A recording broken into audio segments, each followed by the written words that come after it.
This is our paranormal podcast because this is our paranormal community, and we want to support you here on RU Media Network. We are proud to be sponsored by the Haunted Hinsdale House in Hinsdale, New York. Here are your hosts, Brian Mersall and Sean Gilmore.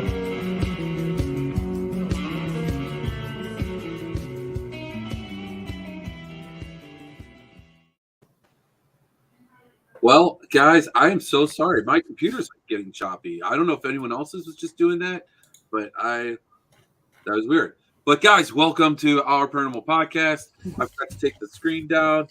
I'm a hot freaking mess, guys. So please bear with me tonight. It's all good. It's been a crazy ride the past couple months, but I made it here tonight. It was awesome. Yesterday, I got to spend some quality time with my son. Took him to the car show. It's in a place called the IX Center, right by the Cleveland Airport. And what's really cool about, I love going in that building because it was an old tank factory, and there's like stories that there's possibly still tanks in storage underneath the building where they do these huge exhibits and these huge shows. So I've always want to find a place to sneak behind the curtain and find my way down in the basement and start finding some old tanks and maybe do an EVP session or something. Okay. But I don't know. Yesterday was an awesome day, so I'm just riding the coattails of that. Today my youngest and I, we flew a kite. It was a really windy day, so we flew a kite in our backyard. That was a lot of fun. I was running with the kite, showing her, I'm like, look, this is what you have to do. You have to keep the string tight. I'm like looking at the kite, not looking at the ground. I stepped into the fire pit, and it's filled with water. And because it's the time of year, all the water hasn't drained out, and so my foot got a bath, and it was really cold, but it was fun. Other than that, I didn't get hurt, so it's good. At least you didn't tumble down and face plant in the water. That would have been something. I'm clumsy, and I drop stuff, and I'll trip over stuff, but I'm really good at catching myself and not falling. It's weird. It's that's how much of how clumsy I am. I'm just so bad. I'm used to it, so I just find myself falling, and I kind of good at twisting like a cat and not getting hurt. If I could only have those reflexes of a cat and have those senses, right, life would be great. What'd you do, Brian?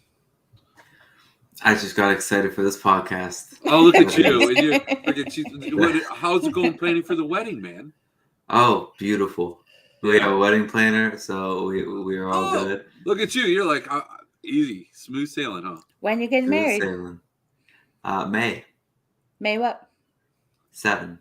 Oh, congratulations! 7's a good number. I'm looking forward to it. It's coming up. Only 2 short months. Woo-hoo. Oh yes. My wife and I were actually just talking about it. I'm excited. It's it's really close to the town where I grew up in. Where I went to high school at, Chagrin Falls, Ohio. It's a little historic suburban town, and it's really cool. And it's the place that he's having it is very nature-esque, and it's very, very pretty place. So I'm excited. Well, hopefully you'll have decent weather. Thank you. Although they do say if it rains on your wedding day, it's supposed to be good luck. So we had just enough rain on our wedding day just for the good luck. You know what? I don't know if I actually believe that omen because it rained on my wedding day and I'm divorced. So it goes right along when you're in a play and they say break a leg instead of good luck. It's just one of those. Right. Holly, what did I'm you happily do divorced. Actually, yesterday we went to the Pottergraphs, which was always a good time. They raised over $11,000. Nice. So they were hoping to beat last year's record, but I think there was a lot more people last year because nobody actually could go anywhere. So when they announced that they had a Pottergraphs, everyone's like, yes, we can get out of the house. But there, there was a decent, amount of people, and they still end up raising over 11 grand. So 11 grand is awesome. That's an incredible amount. So, and it was nice seeing everybody again. We got to see Goose and Denise and Heisenberg. So that was always, a fun time too. So, but yeah, it was Nice. good. And More the then, RU Media family. I know, right? So, and I actually did talk to two ladies. They recognized me. Surprisingly, I'm surprised. They recognized me from the Michigan Paracon up north, up in the UP. They're like, "You were at the my Paracon." I'm like, "Yeah." They're like, "I remember you," and I'm like, "I didn't do anything though, but walk around and enjoy the like conferences." So apparently, Good. I was memorable. Oh, that. But I think it's me carrying around baby Benny too, you know. But yeah, it was fun. It was a great time. Good lectures yesterday. Learned a lot again. Um, I don't know, Tim Woolworth. He had a very excellent hour-long lecture about poltergeist. So that was really interesting. Oh, nice. It was very interesting. So I hope he Okay. shares that more with other people as well because it was really cool. That's I know that's such a great event that he throws, and those events take a lot of work. I mean, just yeah. like when I did the ghost hunt for Brian, and that was supposed to just be a small thing, and that just grew and blew up into this huge, amazing event, and that's crazy amount of work, and $11,000 is a lot of money to raise. I mean, I've been to events and charities through our community that raise half of that doing full cons. Right. So that's impressive. That's awesome, and that's a good cause. So. And I did win. And I did win 3 prizes. Yay! So I actually won something. I won the broken bow at your event, the event for Brian, and we're actually going there at the end of April. We're going to Broken Bow, which is a 16-hour drive for us, but we are going to truck it and go. Yay! Oh, that's awesome. How can you not do free? It's free. We just have to pay for gas. This lovely gas that's going up. Oh my gosh. Yeah. Well, it's crazy. I'm going to have to start riding my bike to school and make my kids walk. I'll be calling the school's office and going, my kids aren't coming into school today. Have no gas. If you can figure out how to get my kids to school, they'll be in school. And then they'll send the cop. Then they'll send, because they're already almost close to 10 missing days. Being a single mom sometimes it's hard. Right. When, because they don't live in the busing route. So I have to drive them. And there's days where I couldn't get my kid after school because I couldn't leave work. So you go to the Goodwill or go to the Facebook marketplace and get them some $25 bicycles. Here you go, ride to work. School. They do, but their school is actually too far for them to ride their bike to school. Oh, really? Oh, yeah. Yeah, we live out of the district. We're in district transfers. So. Okay. In my community, you can live anywhere and you can go. It's weird. I think you just have to be in the county. Yeah, we have school of choice, but we're in district transfers because the high school and middle school that they go to is out of our living range. Technically, we're supposed to be going to the high school that's across the street from us, and we're not switching them. Yeah, I don't blame you. No. I mean, I just got a sigh of relief. We just found out my son's going to be going to a new school. It's just a small Catholic private school through our church. But our schools, the city schools will bus him. But he lives close enough where he can ride his bike. But when when it gets cold, it's too far to walk. So. Right. I mean, my daughter, she's in high school, so she has senior friends that all drive her around and stuff. But she, of course, will be turning 16 next month on April 6th. So she'll be getting her driver's license. Yay. Uh-oh. Yeah, right. That's what I say. I'm dreading those days. I mean, I've already had one, and he did pretty well. Now he's in the military. But, now I got my girl. So with this and the kids and everything, what got you into the paranormal? Okay, so I've actually had experiences all my life. However, I kind of would ignore them for the most part because I just didn't want to deal with them. And but it wasn't until I had my two youngest children that I was like, okay, I might need to like indulge a little bit more to help them out. But yeah, my daughter, she would around 2 years old, kept telling me she would see red eyes at night. And I was like, no, it's okay, honey. I was thinking, I would play it off as maybe her preschool teacher saying something to her at nap time to try to get her to sleep, because she never was a napper. She stopped napping at 2. And but then when I had my youngest son, Mateo, and they're almost 3 years apart, when he was 1, he started telling me he would see red eyes. And I was like, okay, I can't have 2 children talking about red eyes. Right. And then he would sit there holding on to the side of his crib, high-fiving someone, smiling at someone. I'm like, who you waving or who you smiling at? And he's like, no. And I was like, we don't talk about no. Like, I haven't introduced you to Nono's picture yet, but that's Grandpa in Italian, if you didn't know. And Wow.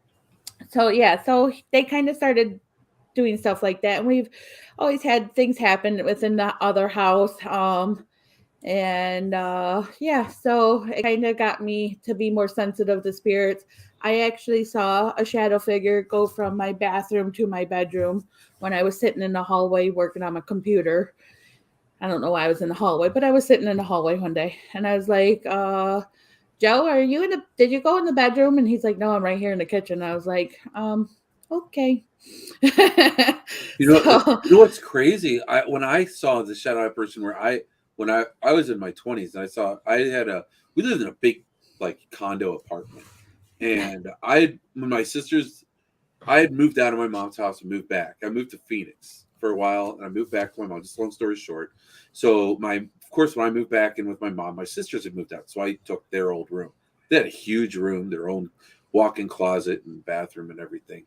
So one time, one night, I was laying there in bed, and I saw a shadow of a man Mm-hmm. walk from the bathroom to the walk-in closet. Yeah. Why bathrooms? I don't know. I don't know, but it was the weirdest thing. I literally saw him from the corner of my eye. He went from the bathroom, and he was pretty tall too. Like, he almost hit the door frame and went from there to my bedroom. And I was like, yeah, that's But I had a lot of stuff happen in my old house. I mean, there was one time I was in the basement watching Sons of Anarchy till 2:30 in the morning. Because it's summer. At that time, I was a substitute teacher, so I didn't really work in the summer.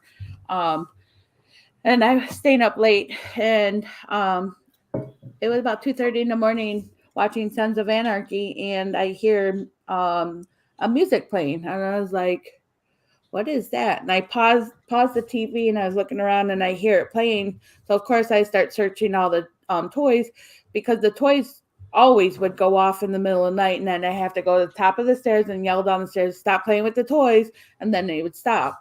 But this time it was, I'm like, none of the toys were going off, and right behind our refrigerator was the porter swing that I used to use for my kids. It's a small swing that you can carry around. And it was, the lights were going, the music was going. I was like, oh, I haven't used that in years. So why is it going off?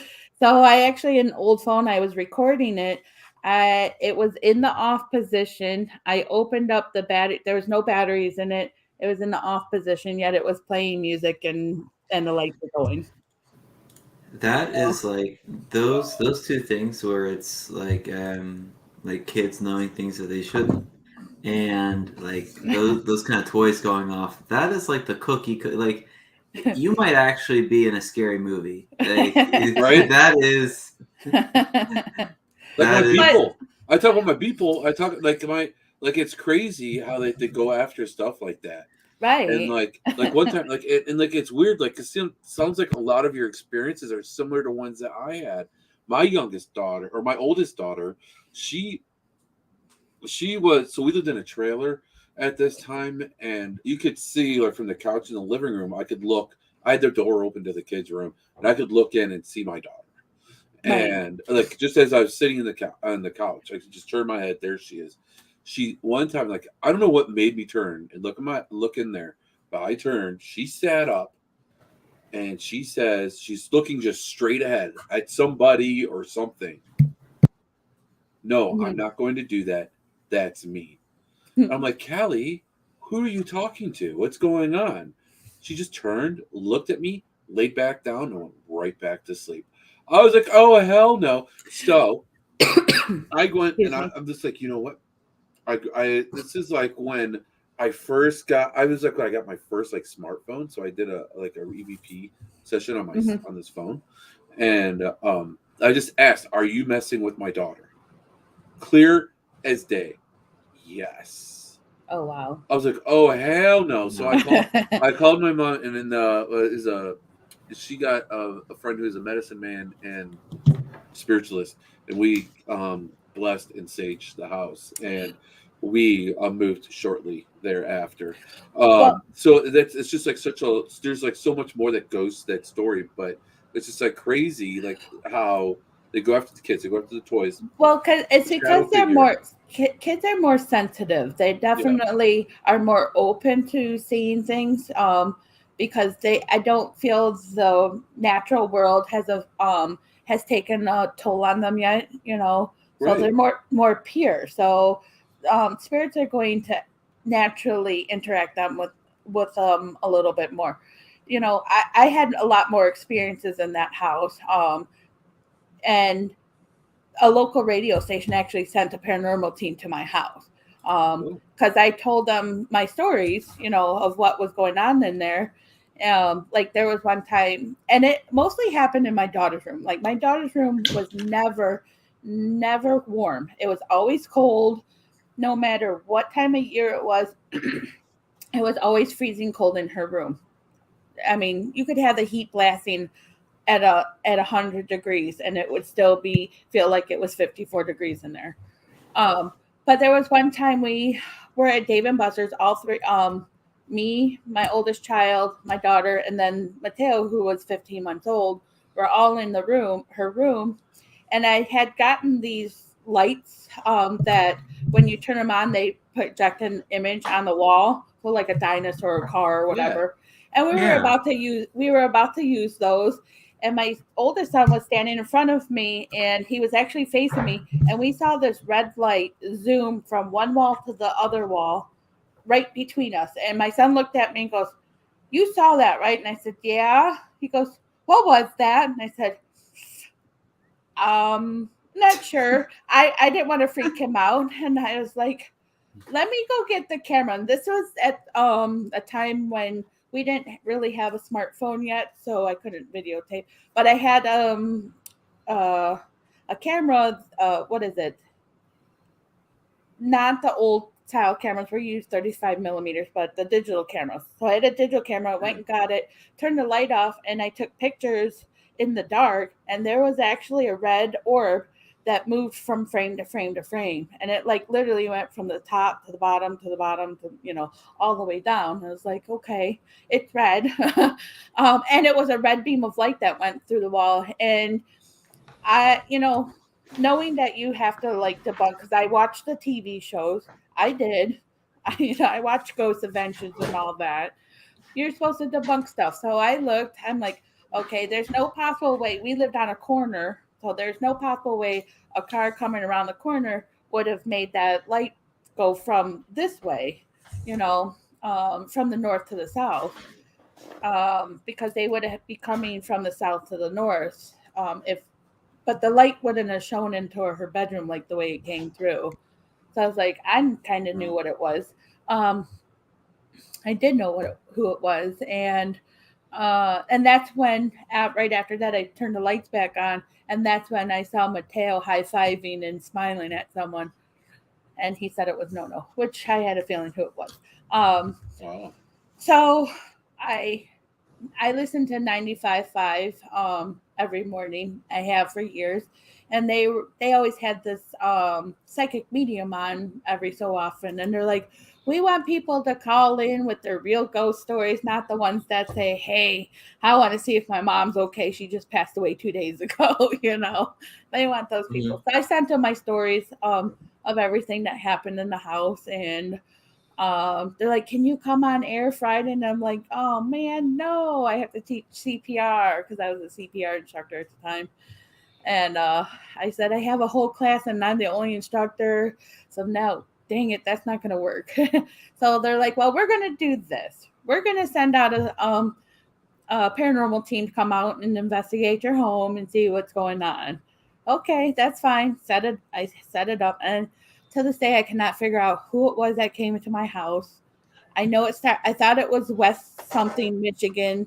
And I've looked and looked and looked and I can't find them. So I have no idea who you were, but I knew not to say anything, me being sensitive and everything. I was like, I'm not going to say anything. I'm not, if they say something, I'm not going to, no, I don't know, So these two ladies came in and immediately went towards the one picture that was on my TV stand, and it was of my nephew.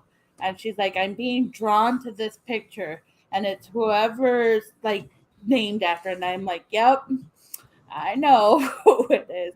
My nephews are named after their one of them's named after their grandpa, just like my son, Rosalino. You can see him in the chat, but that's not who's in the chat. It's Mateo that's in the chat right now. Oh, okay. Saying hi. The other one's sleeping, hopefully, because he's in Germany. So yeah. But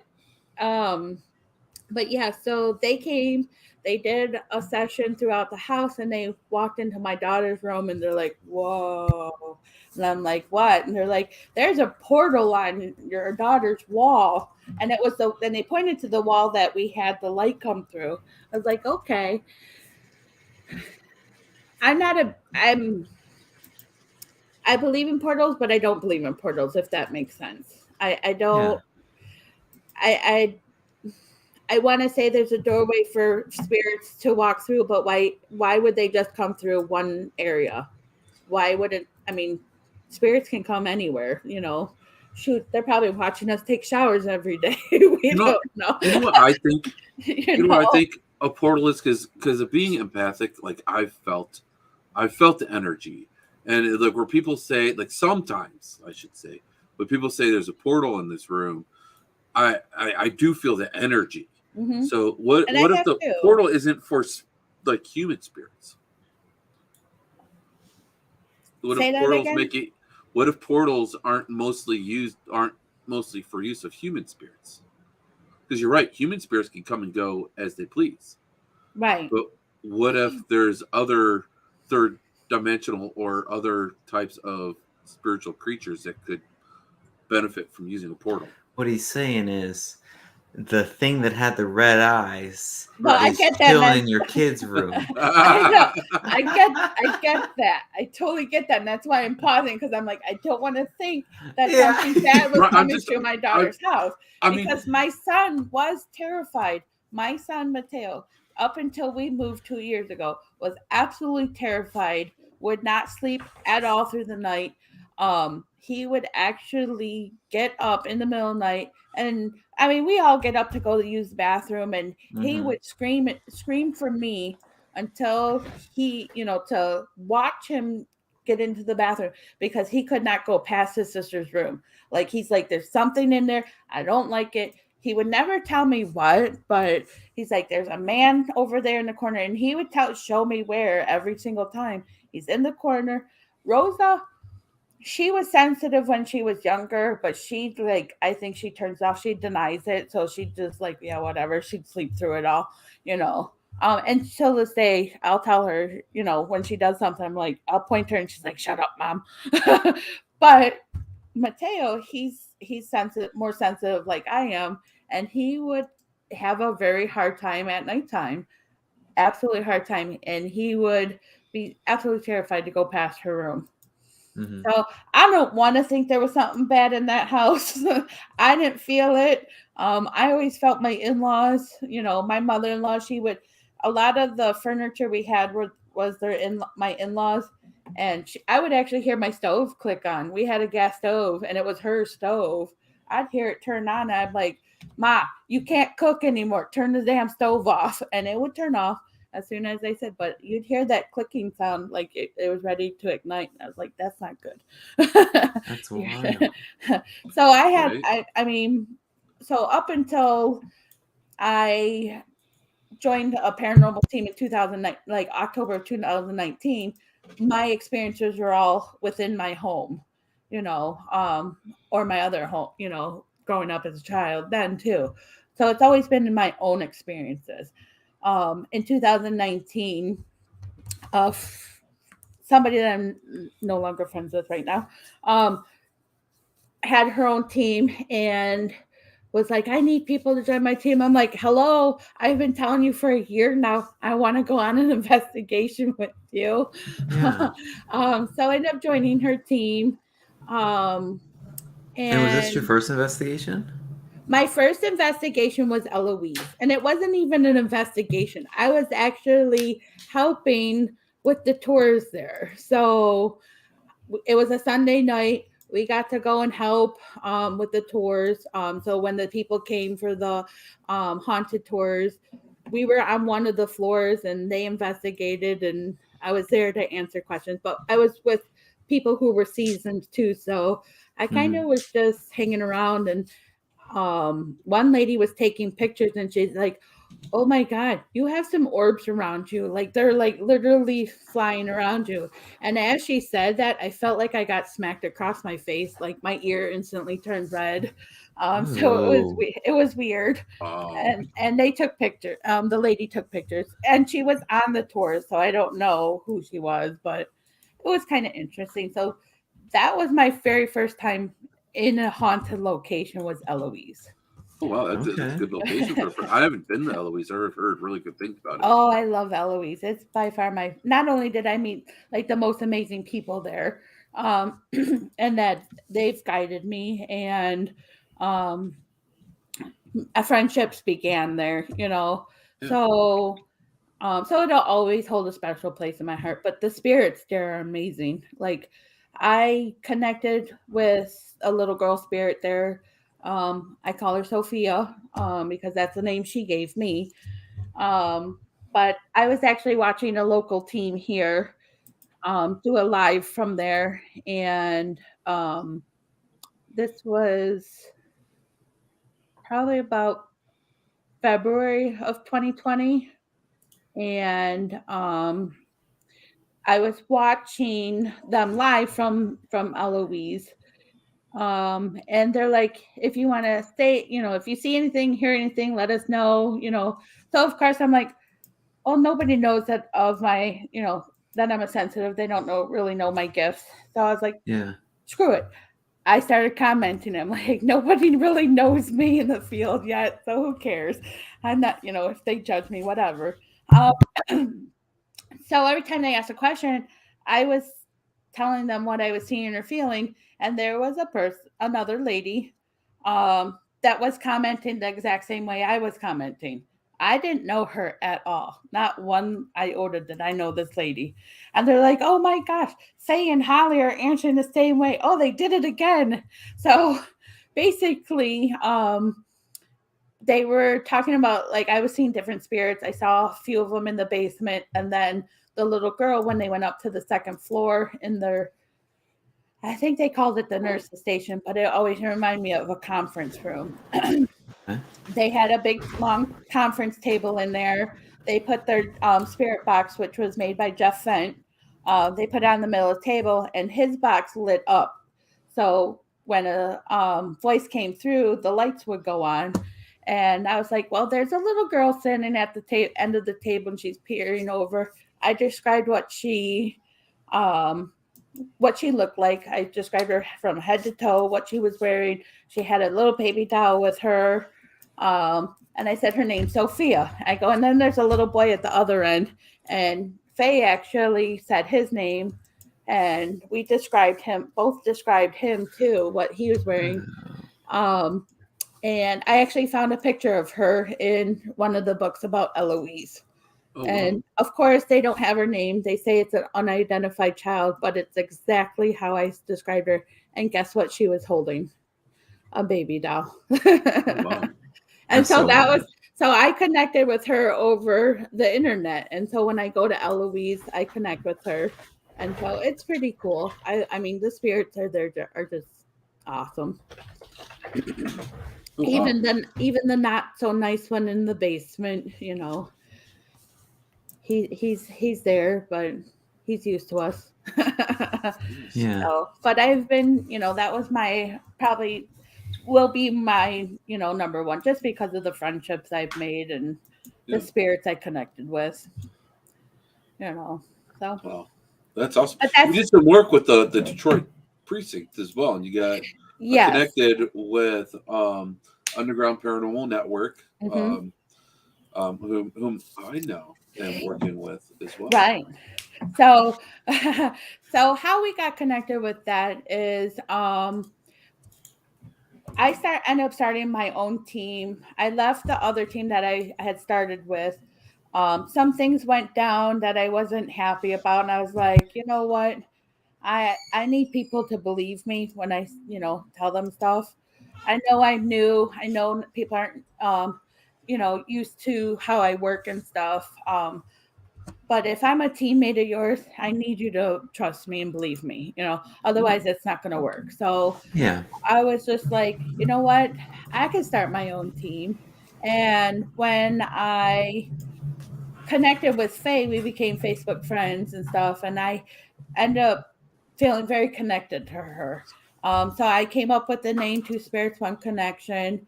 I asked her, I'm like, would you want to start this team with me? I have the name already. And here's why, so that's how I got the name Two Spirits, One Connection, because it was her and I that I feel we were connected from the heart. So that's why there's the heart, human heart as a logo on my logo. So I started the team. It was just me and her, and then I added a high school friend of mine because I always knew she liked the haunted stuff. I'm like, "You want to be on my team?" She's like, "Yeah." So then it was the three of us, and then let's see. Then I posted. Then COVID hit, and so everyone's like doing this wine and dash thing. Like you drop wine bottles or beer bottles on your front porch, and you ring the doorbell and run. So there was a community. We did it within the community that I live in right now, and this one lady posted about her cabinet, her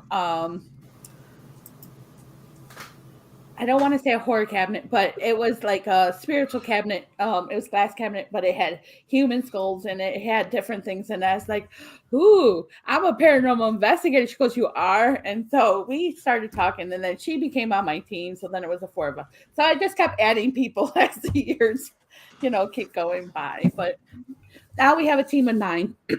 Oh, wow. But so in September of 2020. Austin was doing the Halloween tours there, and he asked Ed because I had rented the um, one of the evenings in July for my team to go, and no, no, sorry, child, That's no, all right. not right now. Um, It's burning like a spirit, you know what I mean? Because, like, um, sorry. Whoosh. Anyways, um, so I had rented a night for an investigation at Detroit 6 precinct. Got to talking to Ed, had a great conversation. It was, a fun night. And so when the haunted tours came, they needed some teams to help, and Austin had asked me if I could help on the September 29th because mhm. Ed had recommended our team, to come and help.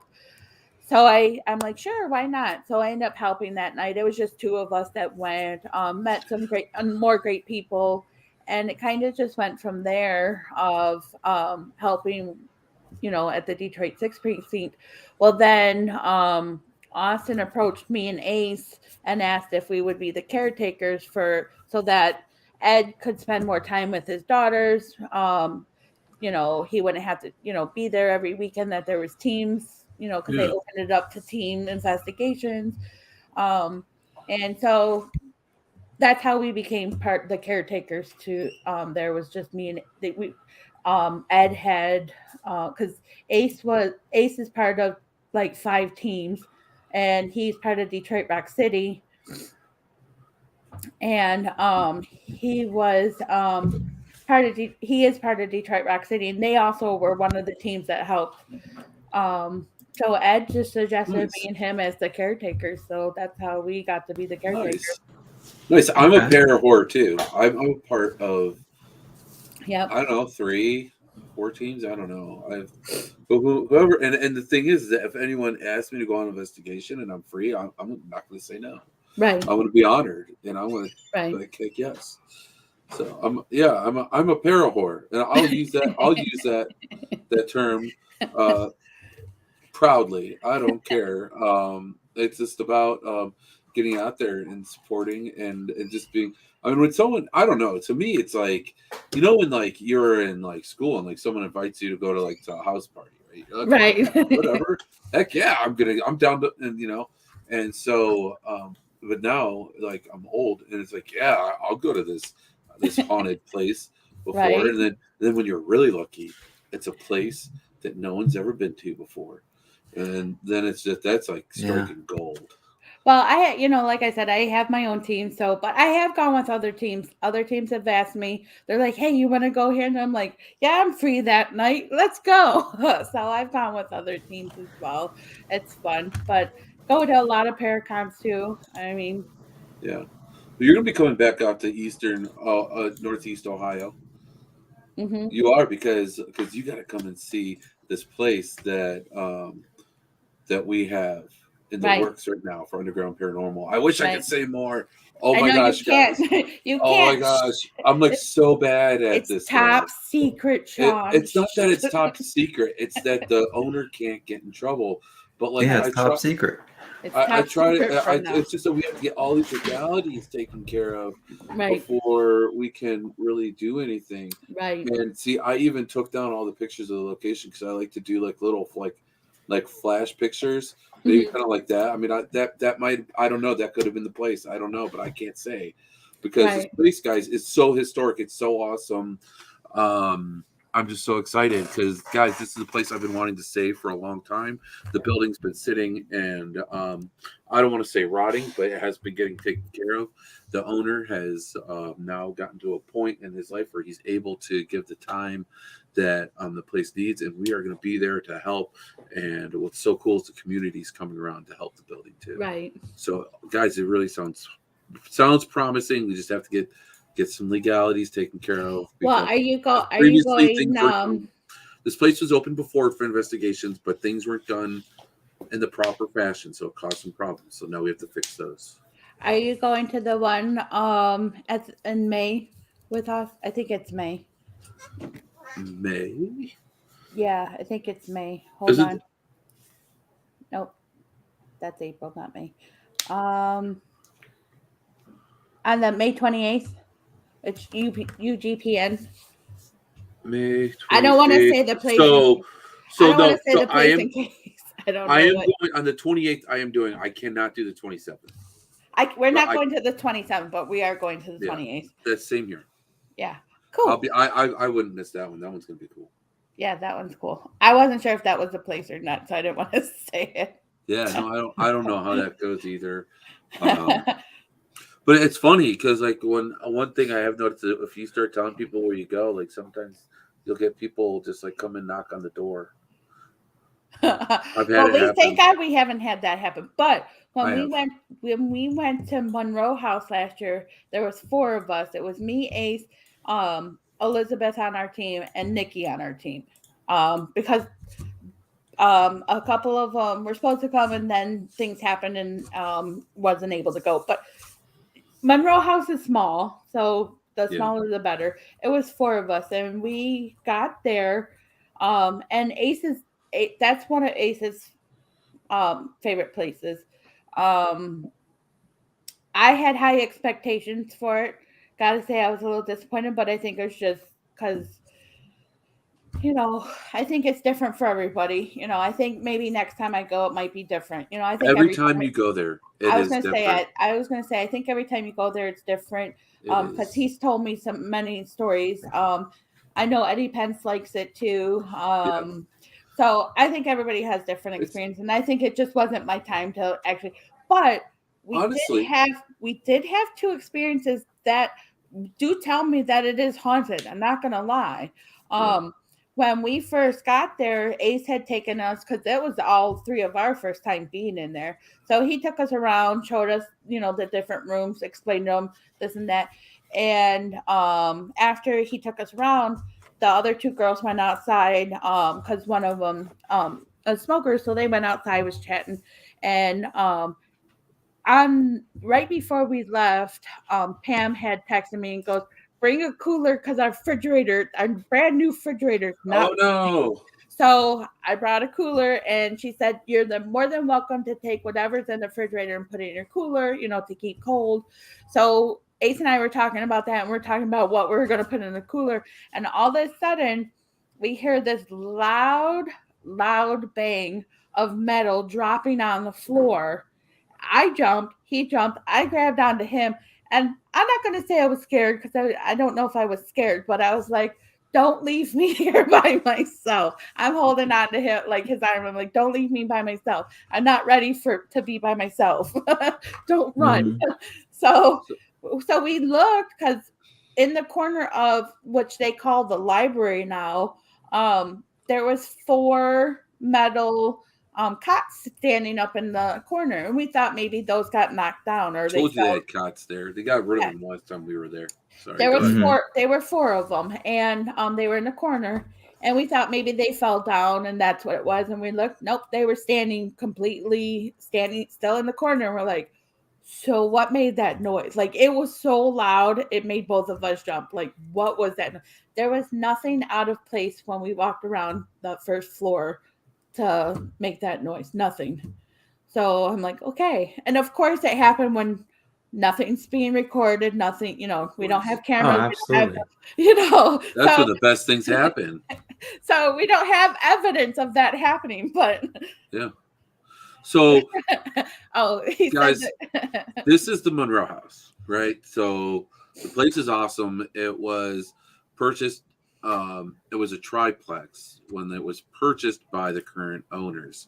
They are now restoring it back to its original glory, right, which is completely awesome. Guys, this place is not expensive to go investigate. No. And they provide you with beverages, snacks, like legit. All you got to worry about is charging your batteries. You're ready to go. Yeah. You don't have to worry about anything. I mean, I still bring my snacks. I mean, they had coffee too. They got everything. We brought our snacks, and we ordered pizza, had donuts from the bakery, across the street in the morning.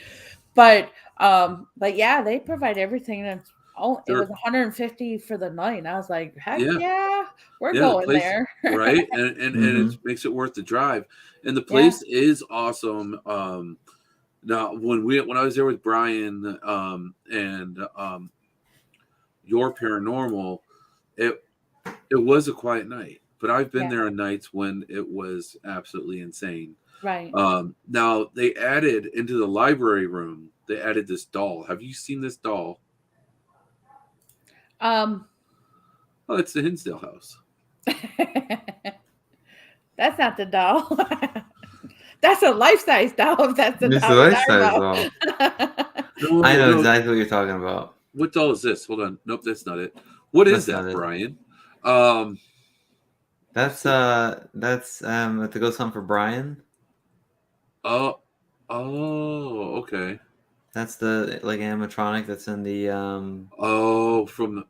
that's the animatronic that's in that school. Middle Point School. Yeah, the theater. Yeah. Wasn't that the theater room? Yeah. I was thinking that we were talking about Hinsdale, honestly, the entire time, but we're talking about the Monroe House.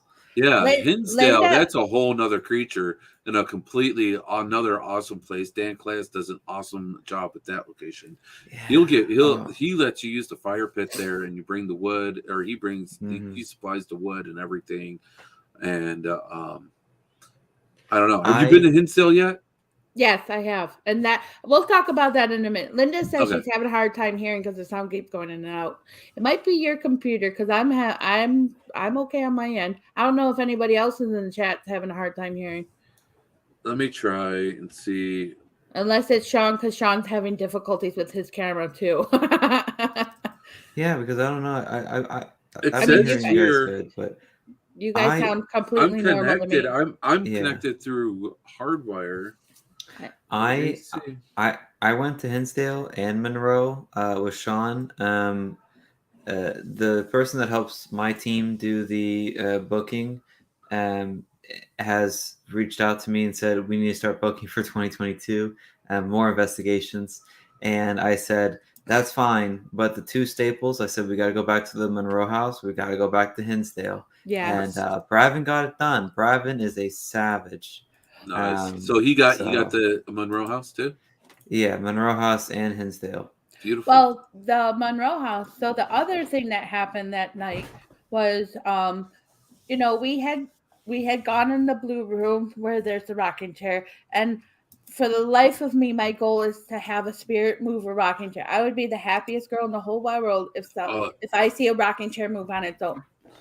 I would be the happiest girl. I'd be like, yes, you're my favorite spirit. However, so we did, in there, and then we went to the doll room. The doll room was a little creepy. Um, and we have baby Benny, so he goes anywhere with us. The girl dolls loved him.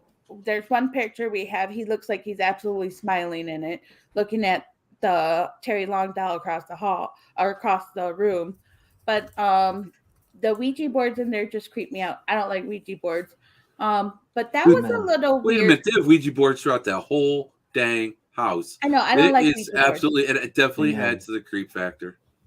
Yeah, and so that room was a little creepy because and I was telling my teammates and there's a few of us that are sensitive on there, on the team. But I was like, does anybody else feel like there's vines coming up through the floor, like tentacles or something? And one of the other ones, I said tentacles, and my teammate Nikki, she felt like there was vines. So we both had a feeling of just like something coming through the floor, which was weird. I don't know what that was, but it was just a weird feeling. But then when we got done, we went downstairs into the safe room, which is really not a safe room, just saying. But it's where we stored our equipment and stuff. And they got rid of the couch that was supposedly there. So we had to bring That our couch own. is wonderful. I've slept on that couch several times. Well, Ace and Eddie Pence left Matt Warner on there all by himself. So just saying, he On the slept in the couch? yeah. In the safe room? They couldn't wake him up, so they left, and they left him there all by himself. What? I'll tell Wow. you that story in a minute, but that was funny. Oh, okay. So, but we had to bring our own chairs. So I had the fold-up chairs. We had put baby Benny on the black fold-on chair, and I said, Benny, don't move. We're going downstairs, and we're gonna, we'll be back up. I talked to the doll. He's part of our team. Why not? And so I'm like, don't move, baby Benny. And we went down. We were downstairs probably about 20 minutes, maybe half an hour down there. And we finally came up. And of course, we had no lights on. And, the door on there is locked. Nobody can come in unless you have the passcode to come in. And the doll was missing. I was like, and nobody came upstairs. It was all four of us were in the basement. Nobody left to go upstairs. They said, "Where's the baby?" Like Mama Bear hair. Where's the baby? Who took the baby? And they're like, "What are you talking?" I'm like, "He is not on the chair. Where is the baby?" I literally thought somebody had broken into the house and stole the damn doll. Where was it? He was actually underneath the chair, and his legs were wrapped around the base of the chair. So a spirit moved him. And we asked all night long for a spirit to move the baby in front of us, and of course they do it when we're not looking. But wow. he was wrapped around the base of the chair, and I Yes, said that I he can. looked like he looked like he was pole dancing. But yeah, it. And then of course we tested. We tried to see. We knocked him out. See how he would get it wrapped around the bottom of the leg of the chair, because it's those fold up chairs where they cross like this. Like the camping chairs. So I have no idea how he got a spirit moved him. Oh, yeah. So Yeah. he's been moved in 3 different locations, but yeah, it's fun. He's our trigger object. That's gross. We have a doll that does the same thing. Its name is Barb, and the craziest thing it ever did was. It says in my new book, The doors kept opening. you should trust your instincts. Go for it. This is crazy, isn't it?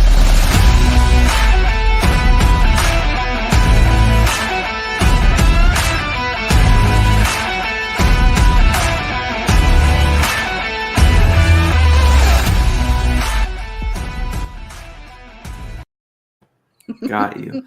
Dude, I love that transition. Smooth. Yes. I was like, no. Yes. That's right, Holly. That was It is awesome. the portion of the podcast, the Into Bits, where we ask you 13 fast fire questions Oh. where you get to answer them as quickly and as thoroughly as possible.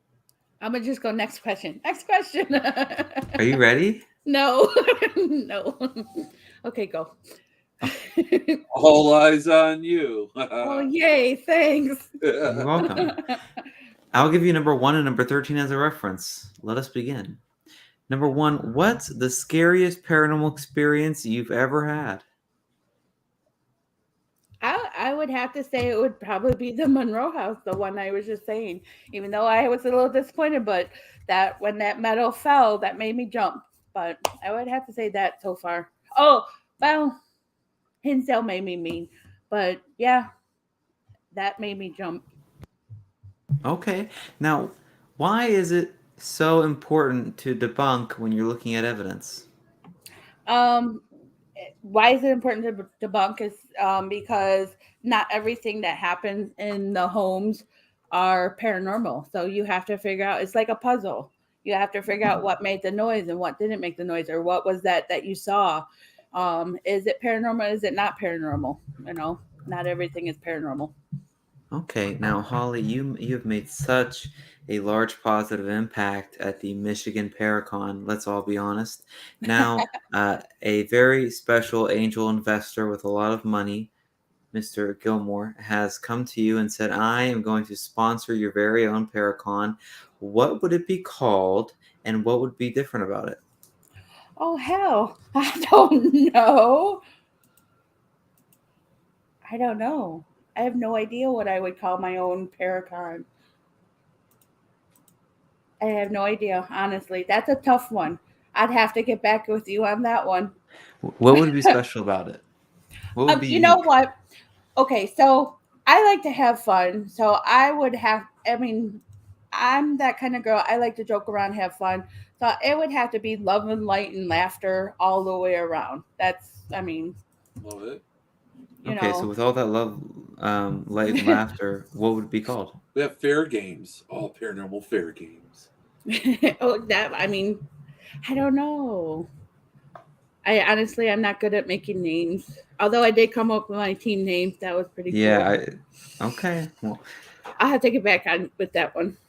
okay, that's fine. Now, there's actually a lot of transferable skills that you probably used in the paranormal field because you've gained them as a teacher. What kinds of transferable skills that you learned, that you gained as a teacher, do you use actively in your paranormal research? Oh, boy, you are asking the tough ones. I passed on this one too. No. You know what? So I've always been known as a healer, or I was told I was a healer. So when I go on investigations, I kind of take that into consideration too. I'm there. I feel like I'm there to. I know Ace always says he's the protector of our team.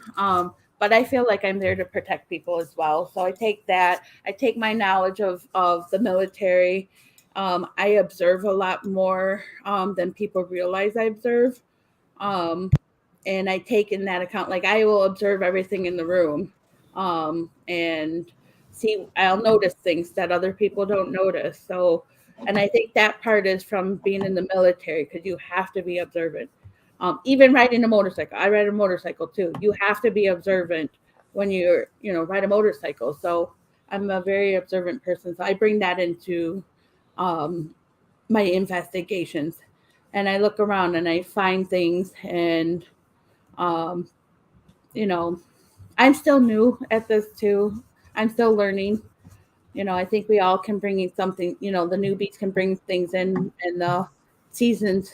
Everybody's always learning. Yeah. So, but I also, I feel like me as a teacher, I connect well with younger spirits as well. So I try to bring them into the light as well. I love it. Now, wine and dash is very expensive. You know what I'm saying? Well, luckily, you have an angel investor, Mr. Gilmore, who is going to go ahead and sponsor all of your wine and dash for you and your team of 9. But instead of wine and dashing, your team is in charge of haunt and dashing. What haunted items would you deliver on people's doorsteps? Haunted, well, definitely dolls. I mean, I love dolls, and not necessarily if they're haunted or not, but just the spook factor. Some of them, that would be fun to just put a doll on somebody's porch, and maybe even a camera and watch their reaction when they open the door. Again, I like having fun. So Yeah. a spooky doll. I mean, I like dolls. I think they're Oh, cool. perfect. Now, things that are also cool are children's toys that go off during the paranormal. Yes. Can you elaborate on the value of children toys compared to like a $200 REM pod that people can get? I think anything that you can put batteries into is going to work because it uses energy. Spirits use energy. We're energy. Everything we use is energy. So um, I know people have bought regular stuffed animals and turned them into Boo Bears, or even the ones, and I forget when we were kids, it was Teddy Ruxpin. I don't, Yeah. but using things like that and just seeing if the spirit can manipulate them. I mean, I've obviously had those experiences within my own home, so just being able to manipulate an item. I mean, I've used cat. We use the cat balls. That's easy to manipulate, but I've used bells and they've gone off. So it's Yeah, just, you tie him to a string and hang him from the ceiling. using a ball and having them roll a ball, just the easiest things, because you also got to think too is how old are these spirits? Are they young? Are they old? What time era did they come from? Because our equipment that we use now, they might be scared of because it's something they're not used to.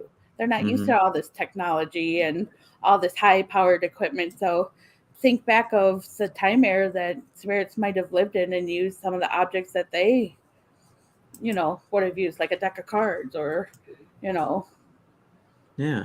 Yeah. I always have a deck of cards, always have a compass. I do too. You got to. I have a compass too.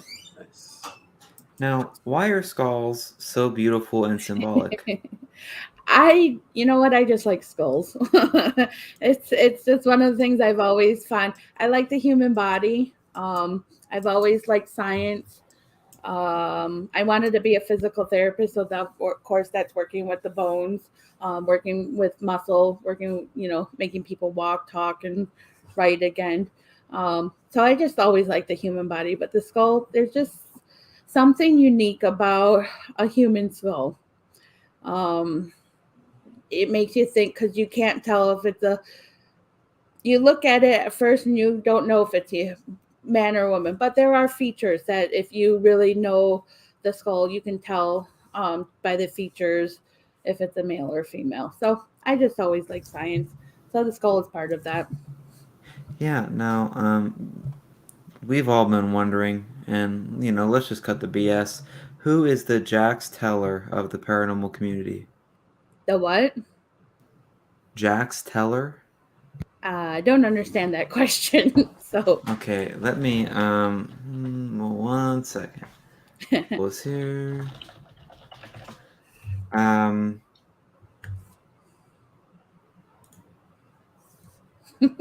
Yeah. No. That's the main character of Sons of Anarchy. oh, Jack. Oh my God. Listen, I've never seen it. I Googled it. I'm trying to be hip. I'm trying. I just figured out what you're doing. You're taking everything I said in the beginning and asking questions about Now it. you get it. See? Got it. The Jax Teller. Oh, I don't know. I had no idea because you know what? You watch all the shows too. I do, and I love Jax Teller, and he's every woman's fantasy. But if it's Sean Gilmore, blink twice. But it's okay. So Jax was the bad boy, and it sounds like what? Sean. I don't know if it's Sean. I don't know if Sean's like the bad boy in the community. I understand. I mean, I know a lot of paranormal people, and I don't know. I mean, I can't say his name. I don't No, I can't do it. I know. We'll go with Ace because he's on my team. So we'll go with Ace. Ace is the bad boy, but no, I have a different person in mind, but I don't want to say it. So Austin. But because I love everybody in this community, even my haters, I do have them, which means I'm doing something right. Because I always tell people, if you have a hater, you're doing something right. Because otherwise you wouldn't have haters. But I like everybody. I learn from everybody. It's just who I am. I try to be kind. Well, you love to learn, and now here's your golden opportunity to learn something very special, but you can only choose one. Would you rather know who the red eyes belong to, or have a ghost move a rocking chair for you? Oh, I want the rocking chair. You want the rocking chair? I want the rocking chair. Dude, I want the rocking chair. Like the red eyes, I mean, it's funny when people say, oh, the red eyes are, that's an evil spirit, that's an entity. And I'm like, you know what? Not necessarily. I don't go with that. I've heard that so many times when I tell that story and they're like, ooh, you have evil. And I'm like, I've danced with the devil many times. I get it. But no, I don't always believe that red. I think it's just the energy that spirit's pulling up. I think they're pulling from my energy, and my energy's hot. So I don't know. I think that's kind of BS sometimes. Now here's something I didn't tell you, Holly. The way that you just got that information was that you're going to be locked in a room for 8 hours. But there's you're going to be locked in one of two rooms for 8 hours. The first room is full of very active Ouija boards, and the second is full of very active ferrets. Which room are you going to choose? Oh, I don't like ferrets. They're gross and creepy. But so are Ouija boards. I would go with the ferrets because at least, I can probably Reiki their ass and calm them down. Reiki their Oh my gosh. Now, Reiki is a hard skill to learn. In fact, there's a lot of people that are sensitive and they're just starting to learn the fact that they're sensitive.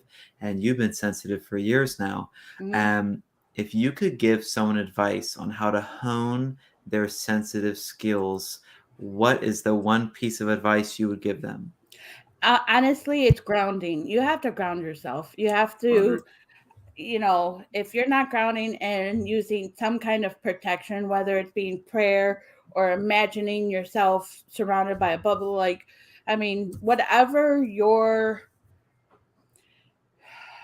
go-to way of grounding. That's all it is.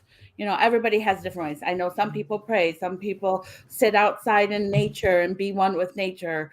Some people just picture a door opening and a door closing, whatever it may be. That's just ground. And somehow protect yourself. Some people use sage, before and after an investigation. I have my little ritual. I'm not gonna lie. I don't think my teammates realize what I'm doing, but I do have a little ritual that I do before I go in an investigation. And the one time I did not do it, which was at Hinsdale, I became a very mean person. Yeah. So now there's people that are honing their skills, and they're almost ready to share it with the paranormal community, but they're afraid. Mm-hmm. Maybe I'm still afraid. Yeah. What? How would you help comfort someone who's saying, I know I have these sensitive skills, but I'm not just sure how to share them in a very comfortable way? Well, what advice would you give them?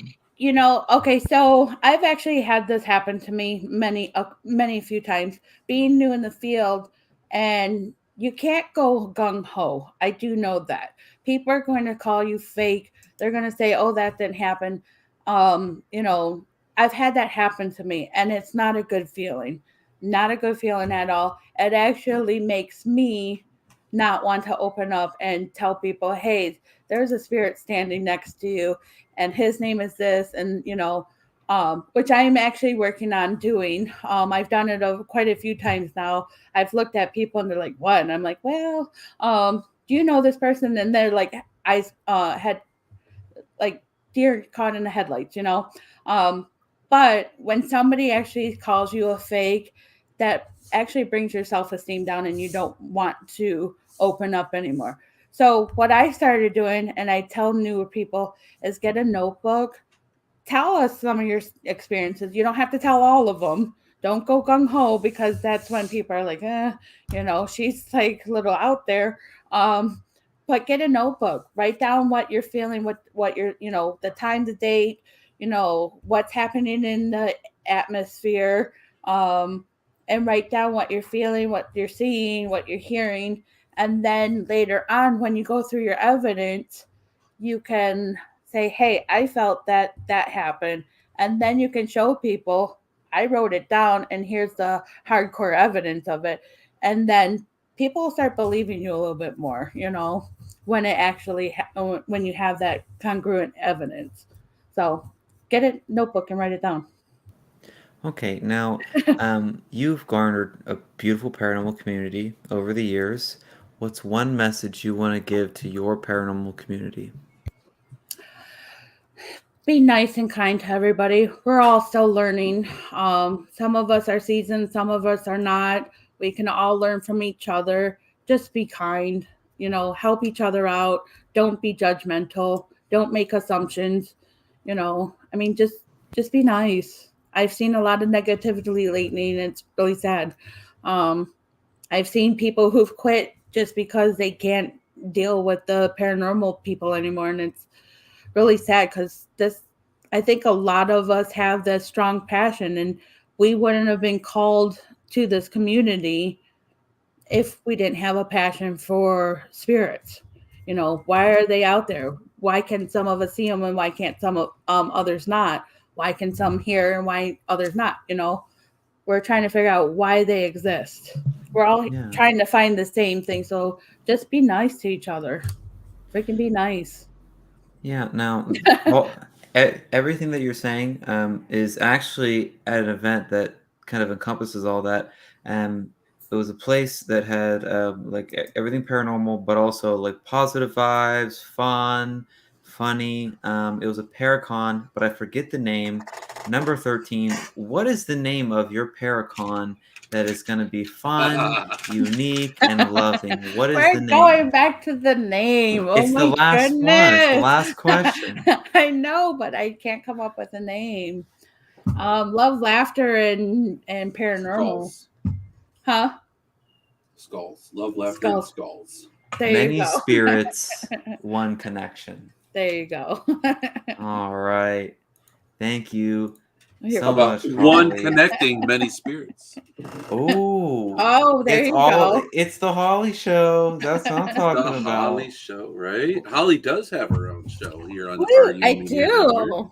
do. Ooh. I actually run it on 2 different networks, RU Media and Things. So, Things that's run by my good friend Jeremy. yeah.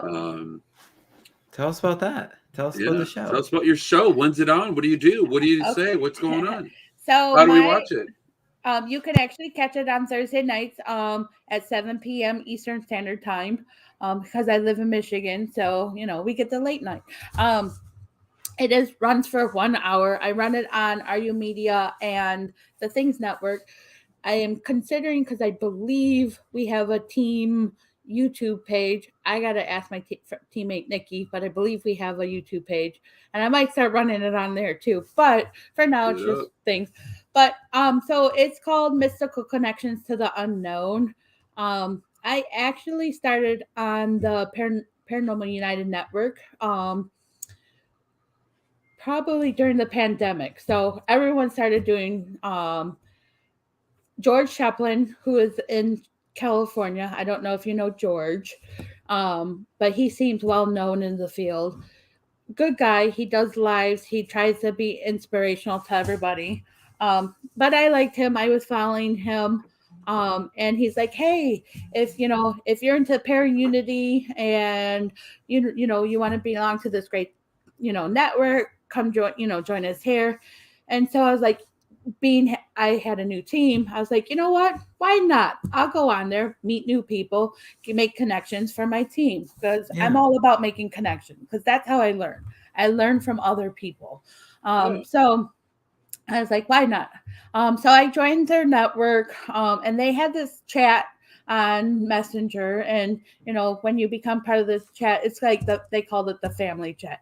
And that's where I met Jeremy, Adrian, a whole bunch of different people. And so the pandemic hit, and of course, nobody could go on investigations because everything was shut down. And they're like, what do we do now? And they're like, why don't we just start doing, podcasts? And it's like, ooh, I don't know enough about the paranormal to do my own podcast. But if somebody wanted a co-host, I wouldn't mind co-hosting with them. So it was Adrian and I first. She's like, I'll do it, I'll have you do it with you, Holly. I'm like, okay, cool. So she was the main person on the podcast, and I was like the sidekick. There was a couple of shows that she couldn't do, so I was by myself, and everybody apparently loved them. About a month later, she's like, so we were talking, and we think you should have your own show. And I was like, what? No, I don't know people enough to even book people. Well, I knew enough, I guess. I ended up booking people farther out than anybody else on the network. So really, yeah, I'm actually booked up until June right now. We did that. We used to do it that way, and it just got to be one. It got to be just like too much. It got to be really hard to cut to. It just got to be really hard, and then I started having people turning me down because it's too far out and they couldn't plan that far out. Right. So I just kind of like learned, you know what? I'm just going to kind of go with the flow. Right. And ask probably about. Oh, now we also at the same time changed to being every week to every other week. Right. That helps a lot too. Well, yeah. Thursdays are my nights, and my kids know it. They get upset sometimes. They're like, "Oh, we can't do this." There's times where I might have to cancel or somebody cancels. It happens. I don't. I used to try to replace that person. I'm like, you know what? I'm too tired to even replace somebody. So we're having night off. It happens. Yeah. But I mean, I'm like, I think I have the last 2 openings of May, and then I'll be into June. But I am going to take July and August off because those are busy months for our team. A lot of paracons and stuff. And then it's summertime. So I work till 5 o'clock every day. My kids like to go to the beach. So we go to the local beach after work, So I want to take some time, spend it with my kids during the week. Yeah. And so, but I was doing where I was just doing random people, and I was like, I'll do this person and this person, and then like because my show is called Mystical Connections to the Unknown. There's more than just paranormal. There's just more than spirits. Yeah. So I started doing what I call series. So I'll do like 4 or 5 week series. And I started with paranormal couples because I know there's a lot of people who investigate with their significant other. Yeah. So I was like, hey, I want to know, do you all fight when you're on an invest? Like, who fights out with their I couldn't do it. I'm gonna be honest. I couldn't do it. I mean, my wife, like, not only she's totally not into it, and she doesn't want anything to do with it, but being in a dark room with my wife, like, that's just like, that's not to like that. I don't know. Other things are supposed to happen. Like, I couldn't do it. I'd end up getting kicked out. I'd be shunned in the paranormal community because I'm in a dark room with my wife. I'm keeping it as G-rated as I possibly can here. So maybe Shawn is the bad boy of the paranormal community. Who knows? Well, it's funny because that's why I did that series, is because I wanted to know, what do people do when they're with their significant other on a team? Like, do you fight? Do you like make out in a corner? Like, we know there's places that have cameras though, but it's funny because I was recently at Eloise when Ghost Hunt USA, and they had rules, and they're like, there's absolutely no sex, no this, no this, no this. Yeah. And I'm like, I looked at my teammate and I said, no. I'm like, why would somebody have sex? I mean, I get it. I get why they would do it. But I'm like, there's cameras everywhere. Like, are you that brave to like drop chow? And they have those rules for a reason because somebody did it. Yeah. But I mean, the thing is, I mean, you're in a dark room in a large empty building. I mean, that's why I couldn't do it with it's just, I mean, somebody's gonna have a only fans for the paranormal where caught on camera. Yes. You're caught on camera. That takes the whole, like, when I remember years back there was a thing about a naked paranormal show. I know.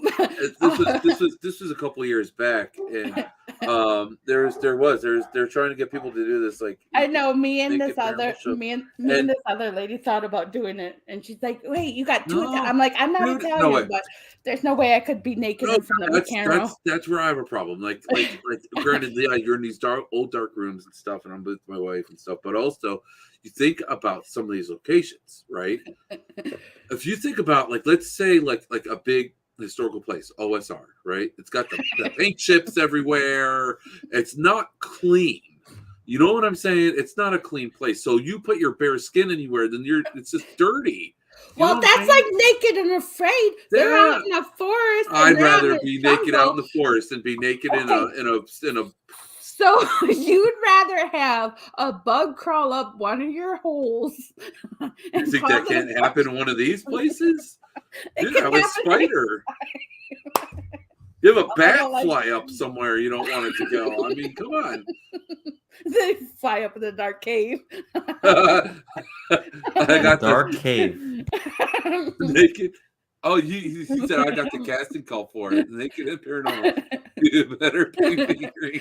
I mean, seriously though, like I have no problem, a human body is a human body, but nobody wants to see this naked. No one wants to see me naked. I'm right there with if I was like, out here, thin here, but bam in the back, I might consider it, but no.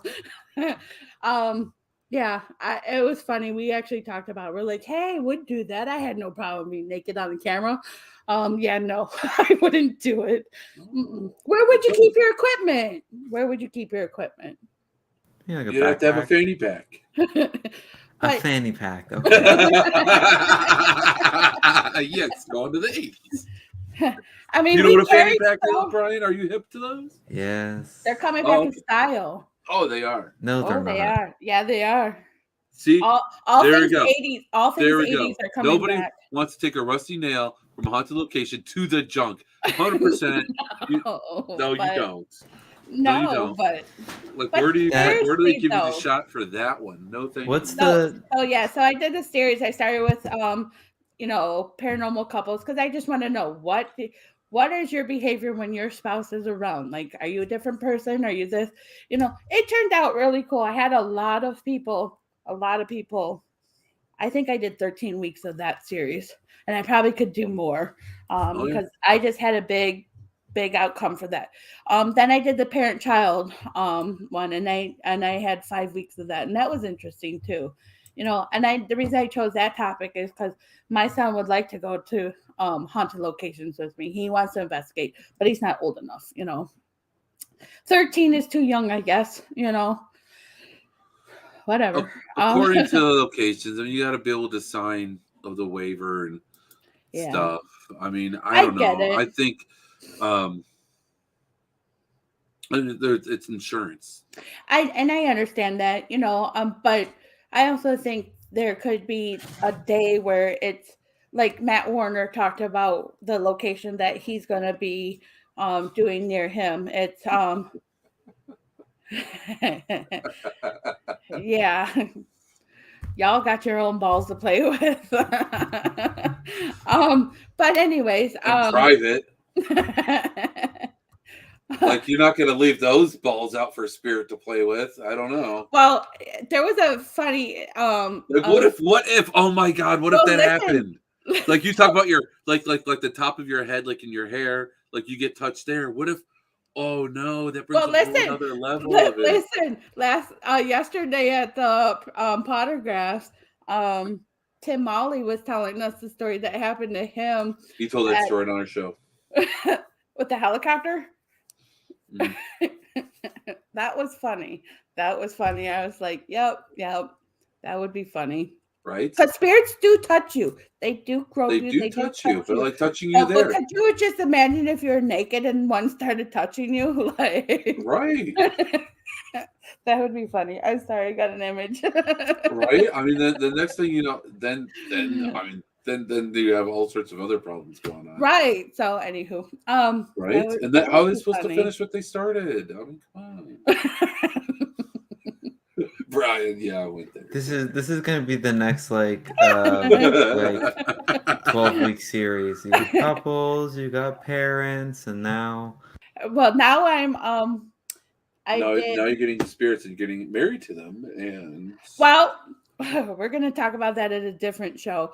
Okay. But now I'm doing cryptids. So the 4-week series on cryptids, and then after cryptids, it's gonna be owners. I think it's the owners, caretakers or owners, one of the two, of haunted locations. So, but in May, at the end of May, I am going to have a show about subblicus. I forget how you say it. I don't say it properly. The spirits that actually sleep with people. So yeah, I'm gonna have a show about that because that's interesting to me because we've seen the lady who married a pirate and then now she wants a divorce because he won't give her a baby. Something like that. So I don't know. I just those are kind of weird shows. Yeah, but we're gonna do a weird one. I mean, it's out there and it happens and it's weird and it's interesting. It'll be interesting to see how all that works out. So yeah. Yes, he did.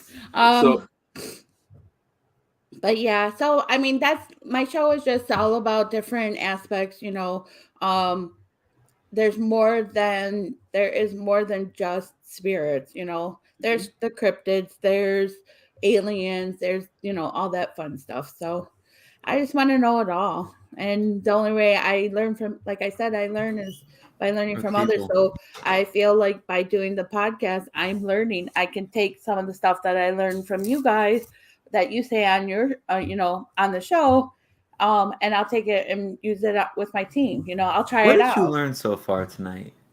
That you guys are funny. Some show ideas. Okay. What can we talk about? That's good. That's great. It's that's what we're about. We're about helping people. We're about helping people with their branding and helping get people's names out there and having fun doing it.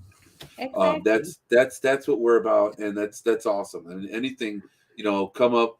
I mean, give people ideas. I mean, that's we're all a community, and it's awesome to be a part of that. And I think sometimes the most evidence that you do get is when you're not asking the spirits questions, when you're just interacting with your Just hanging own out, teammates talking. and Correct. having fun with your teammates, and then you get those great audio clips, or you might capture something on the video camera. It's like when you're just being your normal self is when you get the most evidence. And that's why I like to bring a deck of cards. If it gets too quiet, like I like to just like play a game of cards. Yeah. It's really hard not to get distracted doing it. So it's just because it's like our focus, it just never ends up being like a real game of cards. But I bet if we were to get like a real good game of cards going in a place like the Monroe House, I bet you anything you get some amazing interaction. Right. And then, like anywhere where you have children's spirits, like Waverly, okay? I won't take my team back to Waverly until it's in the rightful hands of the Tina and Charlie. However, we did get an opportunity to go last year with the Paranormal United Network team. We got to go, and it's an amazing place. But there is strip poker. That's for that show when we talk about. I mean, maybe get some interact. You can get more interaction. That is an idea. That is an idea. I'll tell you what. If I'll make a deal with you. I'll keep my shirt on if you give me an EVP. I know no one wants to see this. Not even you. It'd be like I think he's told me in the past. Correct me if I'm wrong, Ace. He would like to see a naked spirit. Like, how many times have you ever seen a naked spirit? Never. Why do you never see a naked spirit? Why? You always see them in their clothes. Why are they not naked? They see us naked. They see us naked. Spirit shows you in ways that you're comfortable seeing it. Would you be comfortable seeing a naked dude standing in front of you? I might be. I'm scared. I have no shame. It's a human body. I have no shame. Okay. That would I would probably be like, y'all saw that, right? Like, I'm not the only one that saw that. Maybe they don't want to be judged by other things, I mean, they don't. You never know. Sometimes. I mean, we could play strip poker with some spirits. They take their clothes off, we take clothes off, and then we might get our naked spirit. There we go. We could put a spirit box in the middle of the table and. Right.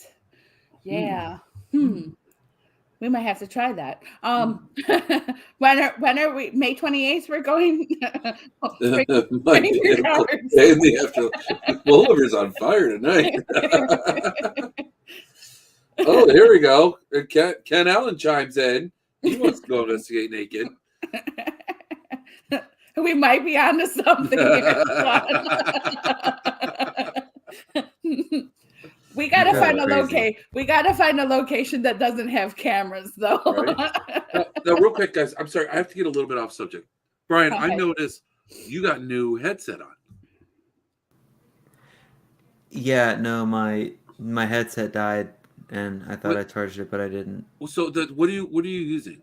Because I just got new ones, and it looks like the ones I just got. They're like aftershock. They're like running ones. It's more of like vibrations. So you can run with them, and you don't. They're called open ear, waterproof. I could swim in them, jog with them. They look like yours, but they're wide. Sorry, I'm getting a little tech here. So they're Bluetooth and an MP3 player. I like mine David's are just comment. vibration ones. So like if you're mine running, vibrate too. It's so weird. Yeah, mine's not as cool as yours though. I don't think they're waterproof. I think that's just for just so you can hear cars when you run, so you don't get run over or something. But if yours are waterproof, then that's a lot cooler than mine. Yeah, mine are waterproof. Yeah, I need those. I need those to hear people behind me because I don't want no weirdo trying to kidnap me. During a podcast or no, when you said running. Mm-hmm. Yeah. If you go running or walking, I used to wear headphones And then a local person was running on the track at the high school my kids go to, and some guy tried to rape her, and she fought him off. But she had headphones in, and I was like, ooh, that's probably not a good thing to do. That's a You know no. what? My daughter has AirPods, and she got it with her Christmas money, whatever. And so, Hi, yeah, Jeff. look, we're like talking. Like I'm trying to talk to her, You but can't, they don't hear you. she doesn't know what's going on. She's Nope. missing out on the whole everything going on Right. around her because she's got those AirPods in. I'm like, no. Oh yeah, no, they're So- yeah. I like David's comment though. I hate to be the editor for that show. Right? That's a lot of blur. I think there'd be a lot of blurred out things. Well, You know? I mean, unless you're like on Showtime or HBO and it's after hours, then you don't have to blur out. You don't have to blur out anything. Skinamax. Oh, they Just would go on like RU Media or something, just right down for Yeah. I think YouTube and Are you media after hours? I can't blur my brain. Sponsored by Ghost Cam. Oh, dude, imagine Deadlight. Oh man, Oh. they'd light everything up. Deadlight and Ghost It Cam. might make things look Right? bigger. Right? It might make Deadlight might make things look bigger. I mean, those lights are, and then Tascam. Light up the night. Right. You get a Tascam camera lit up with the Deadlight, and dude, you're everything will be. Everyone will know. Everyone will know if it's cold outside. Oh, we were talking about that yesterday. So Ace says, Ken Ace Taylor, there is a Spirit Salvation store that gives big discounts on white dresses. Way too many ladies and white ghosts. So basically what he's saying is everyone sees a lady in a white dress. Like, and why? Why is everyone see a lady in a white dress? Well, maybe the lady's just white and she just looks like a white dress because you just sing a white mist. Like the woman in my house, I don't see her in her dress, but she's in a white mist. And I could definitely see how someone could associate that with the dress. But I mean, there's this mediums and psychics and stuff, and you'll always find one that says that there's a lady in a white dress or a spirit in a white dress or a white gown or this and that. It's like, why are they? And, I think back, I was telling him yesterday, I'm like, well, I think back to maybe that's the time period when they didn't have so many colors to choose from. White was a big color. And white's also a color of like purity. Like you think of like a bride, they wear the white because they're supposed to be virgins.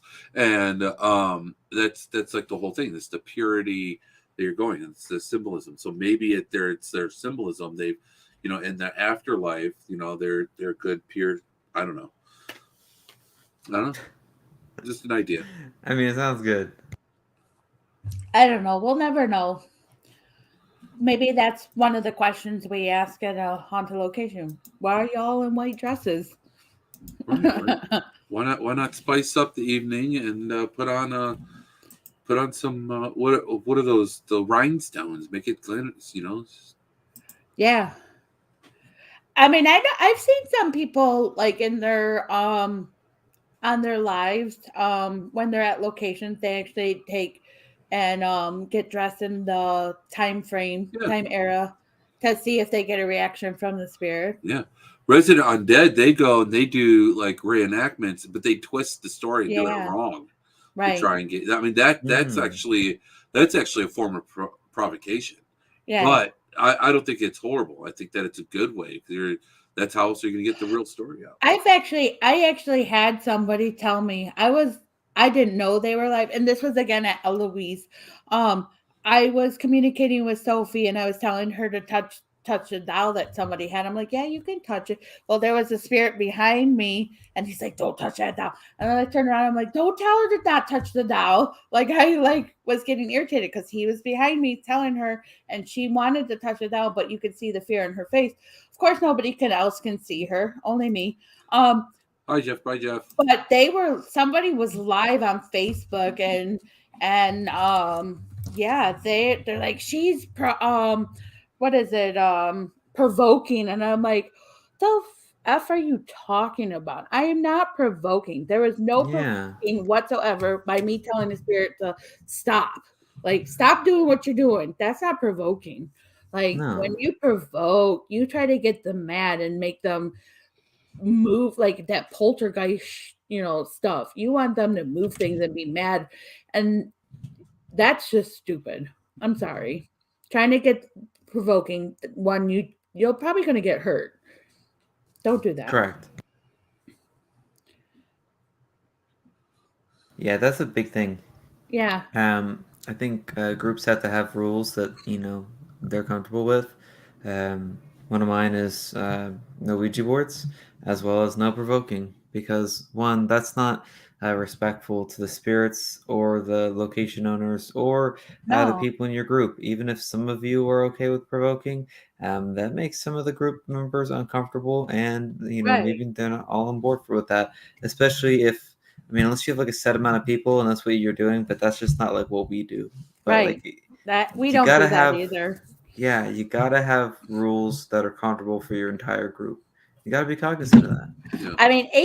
Ace is our seasoned person on our team. The rest of us are pretty much newer within the last couple of years of being in the field. So he's the one that guides us, and and he's very good at what he does.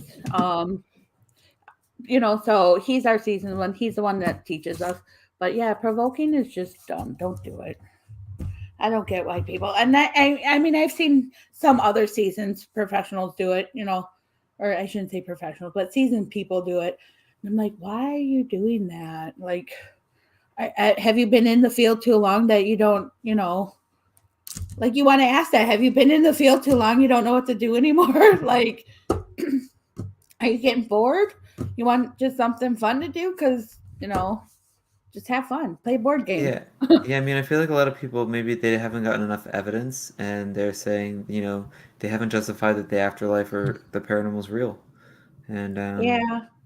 And I think, like we were talking earlier, some locations are different with each different team. Maybe it's a night they just don't feel like talking to anybody because they're tired of asking the same questions over and over again, Yeah, it's like fishing. Yeah, my name is Steve. For the 100th time, how many times are you going to ask me my name?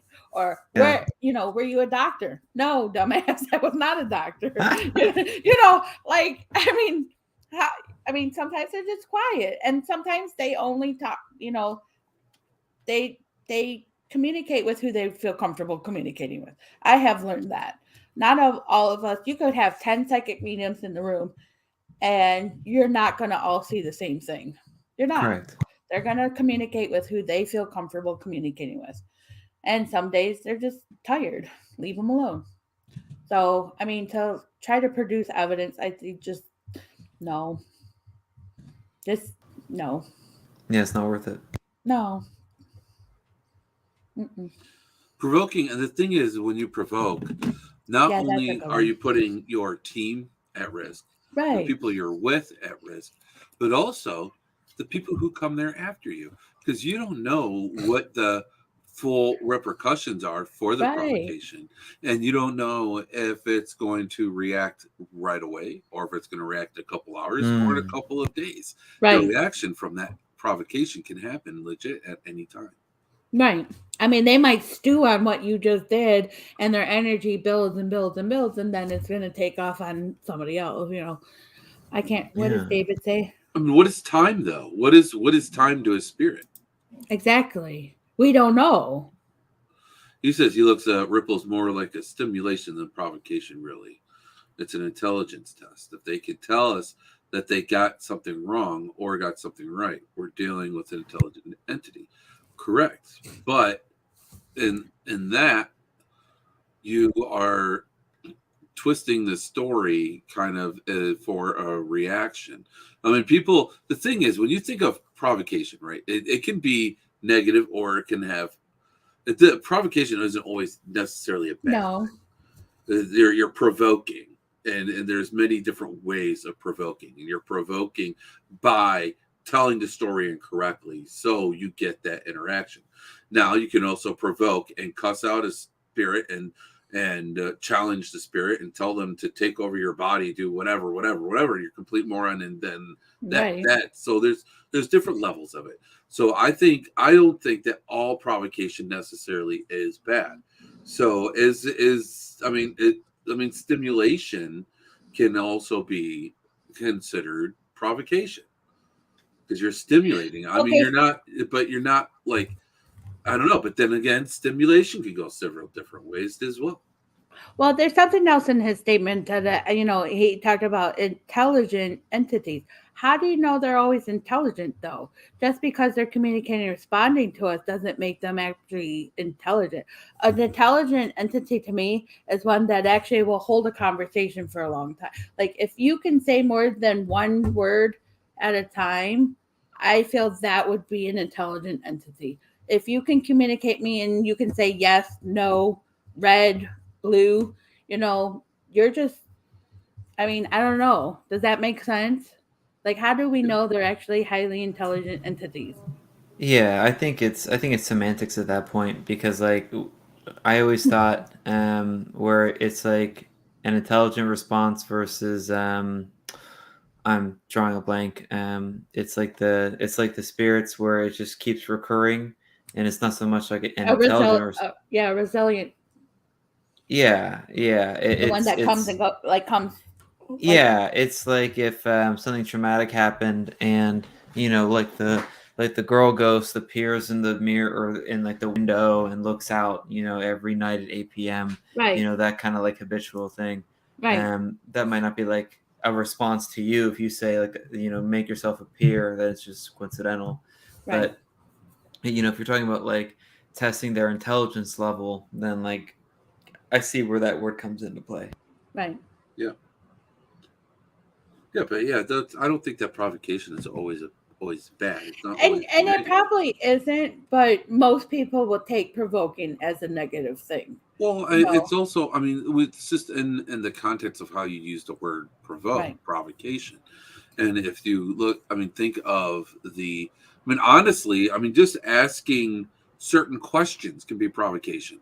When if you think about it, one time, so I was going like me asking to a spirit jail. to move the rocking chair, move baby Benny, but like I was told, I was going to a haunted prison with a psychic, and I had an idea as a way of using a trigger object, bringing some Playboy magazines, and that idea kind of made its way to the psychic. They're like, Shawn, you can't do that.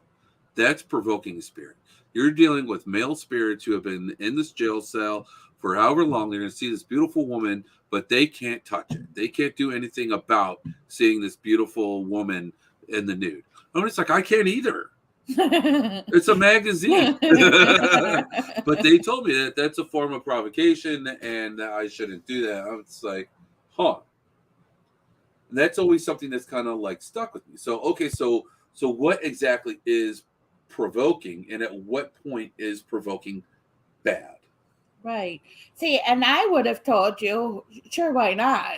Right. It's a matter of opinion, right? I think so. I think it's a matter of who you're working with, what psychic medium we're working with. Because I would be like, shit, yeah, that's something that they did have in the jail cells. Like I said, bringing stuff from their time era or their, what they were doing in that location to help draw them out. Yeah, sure, why not? But when we're,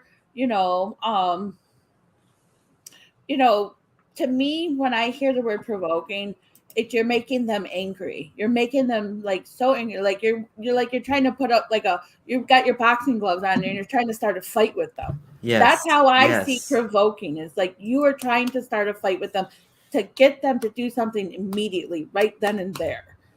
That to me is what provoking is. But that's my opinion. Somebody like that other psychic medium that you had, bringing a 30 magazine is provoking to her. So I think I guess it's just who you're dealing with and who you're working with. And we all have different opinions, So that's where we all learn from each other. Like, what works, what doesn't work may work, work for somebody else. We don't know, but provoking to me is when you're trying to get them very angry right then and there. I think that's what most people think of when they think Yeah. of provocation, but there's so many different. There's more to it. I mean, it's Yeah. even when you think of a lot of things in the paranormal, there's no black and white. There's gray, and then on top of that gray, you have opinions. Absolutely, and you have strong opinions at that. Yeah. You have people that are like, it's my way or nobody's way, and it's like, okay, so you've been in the field for 25 years. Why can't you listen to somebody new? Like we bring in new ideas, you know. On you know how on Facebook you have quotes or thing that you put in for your account. Yeah. Mine is never stop learning. The moment you stop learning is the moment that you lose. Yeah. That goes in so many, every aspect of life. And it even goes more with dealing with the paranormal and the supernatural or whatever in this field. Because you can't be stuck to just one idea.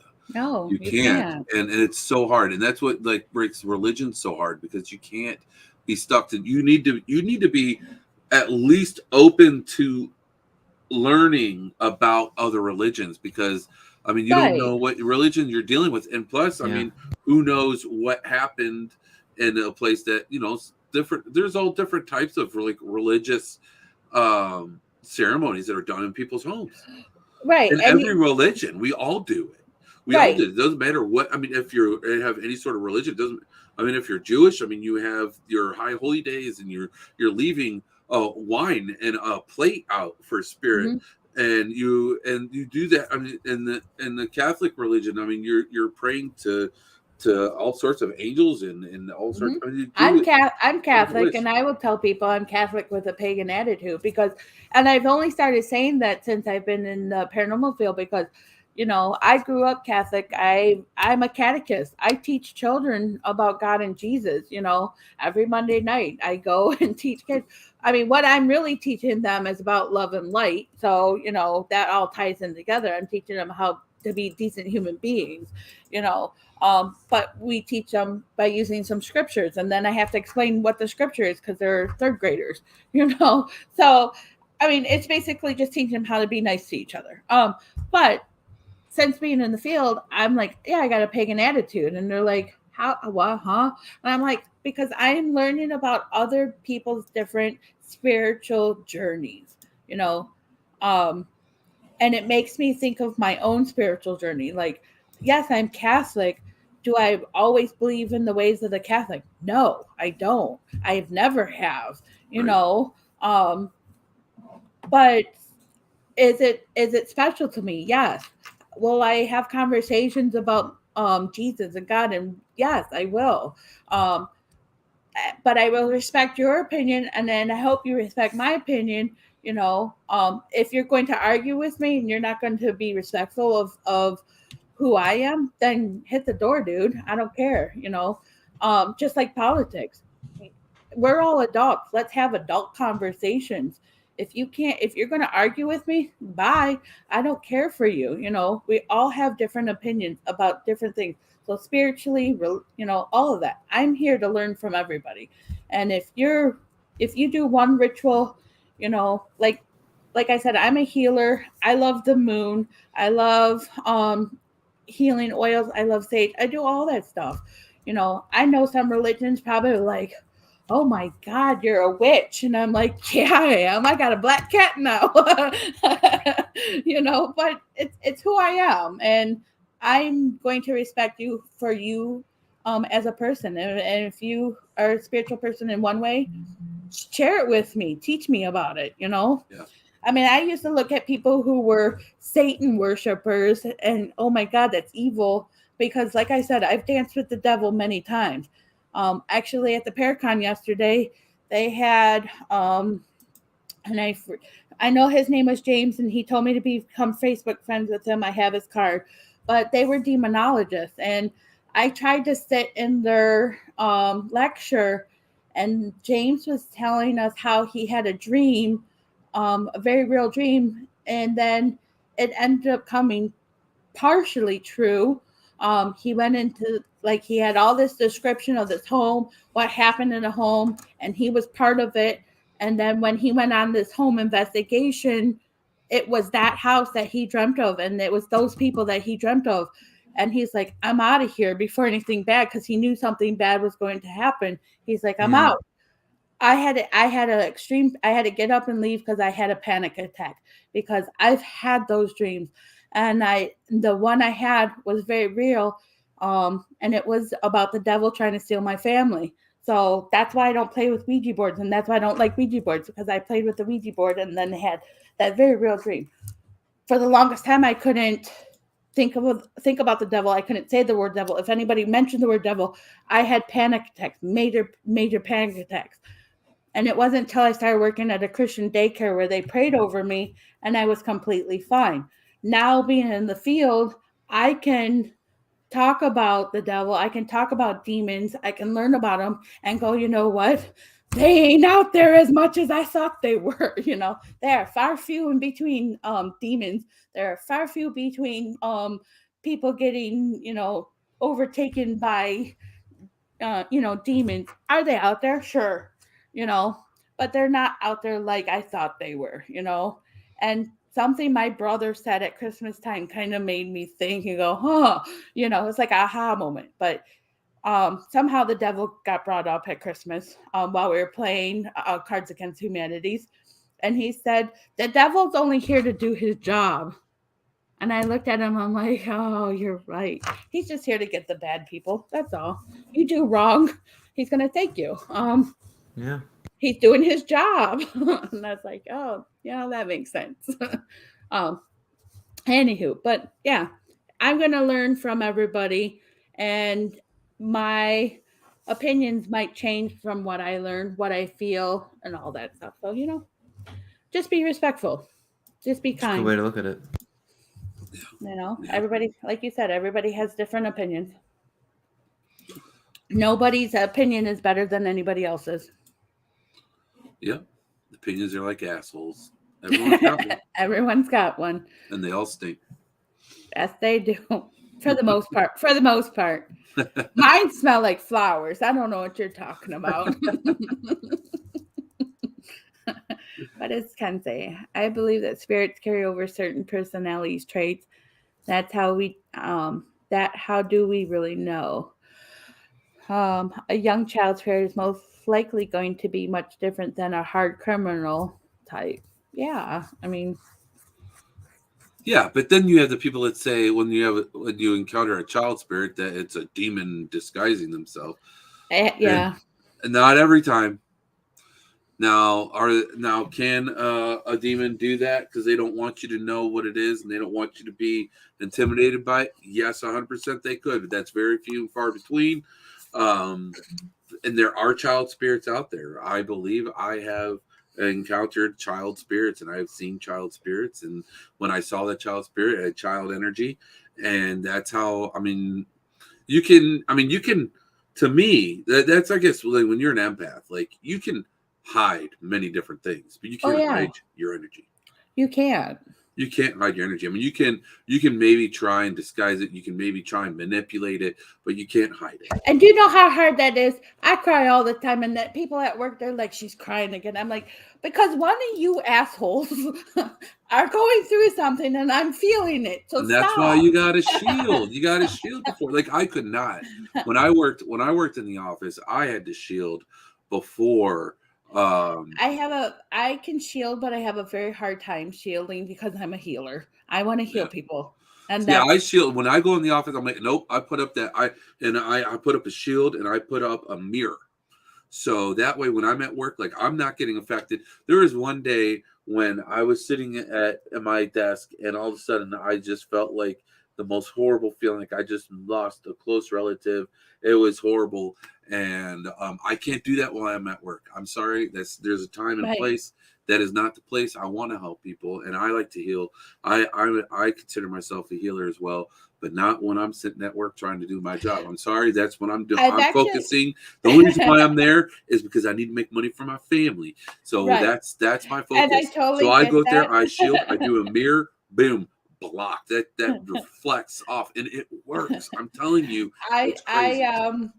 I totally understand what you're saying, and I've gotten a lot better. I did go through some trauma for a very long time, and I think that was part of the problem too, of me having a hard time shielding, is because I had my own trauma, But I work with the public a lot. I mean, that's my job. I work with the public. So yes, there's a form of shielding that I do because I close down my sense of feeling and hearing and talking to spirits. I shut that off. And I've had people go, "What do you mean you shut off? You don't communicate all the," and you do? Because I seriously don't want to be talking to spirits all day long and going, I'm trying to work with this, family here, and you need to go. And hey, do you know George? Because George is sitting next to you, and he wants you to know that you're an a-hole, or you're a good person, and you really did a good job on your artwork the other day. And they'll be like, oh, I don't need to make families cry while I'm trying to give them food. No, thank you. I shut that down. I shut it off. So yeah. So I guess I do a form of shielding, but I am very sensitive in the not only talking to spirits and stuff, but I'm a sensitive person. I'm a Sagittarius. We cry. We're just emotional people. I told my work, just get over it. I have gotten better though. Not gonna lie, I've gotten better. Takes time. It does take time. The most of the time when I cry is because I'm very, very pissed off. Like very pissed off. And they're like, you gotta stop that. I'm like, I am trying not right now to really communicate and say what I want to say to you. And I'm really trying not to jump over this desk and hurt you. So these are going to fall because I don't want to be harmful to you. That's not me. I'm not that person, but I will be that person if I have to. Yep.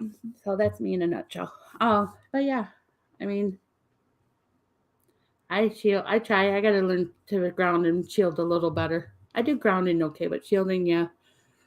Maybe I need to put a mirror in my office. Although I don't like mirrors. Mirrors make me look like I'm like 100 pounds heavier. So I don't like mirrors. I don't like mirrors because I've been to places where the mirrors definitely have energy coming through them, and plus it was part of some of the experiences I had when I was younger. But I have other mirrors that aren't. But my son says that he doesn't like mirrors. I mean, he'll look at himself in the mirror, but he does not like mirrors, especially at nighttime. He doesn't like them. There's something about them. I still to this day don't have a mirror in my bedroom. I've gotten a lot better about it. There was this one time I was doing an investigation of a location, and we walked into one room where they had it was like a salon school or whatever. I don't know what you call it, but there's a hair school.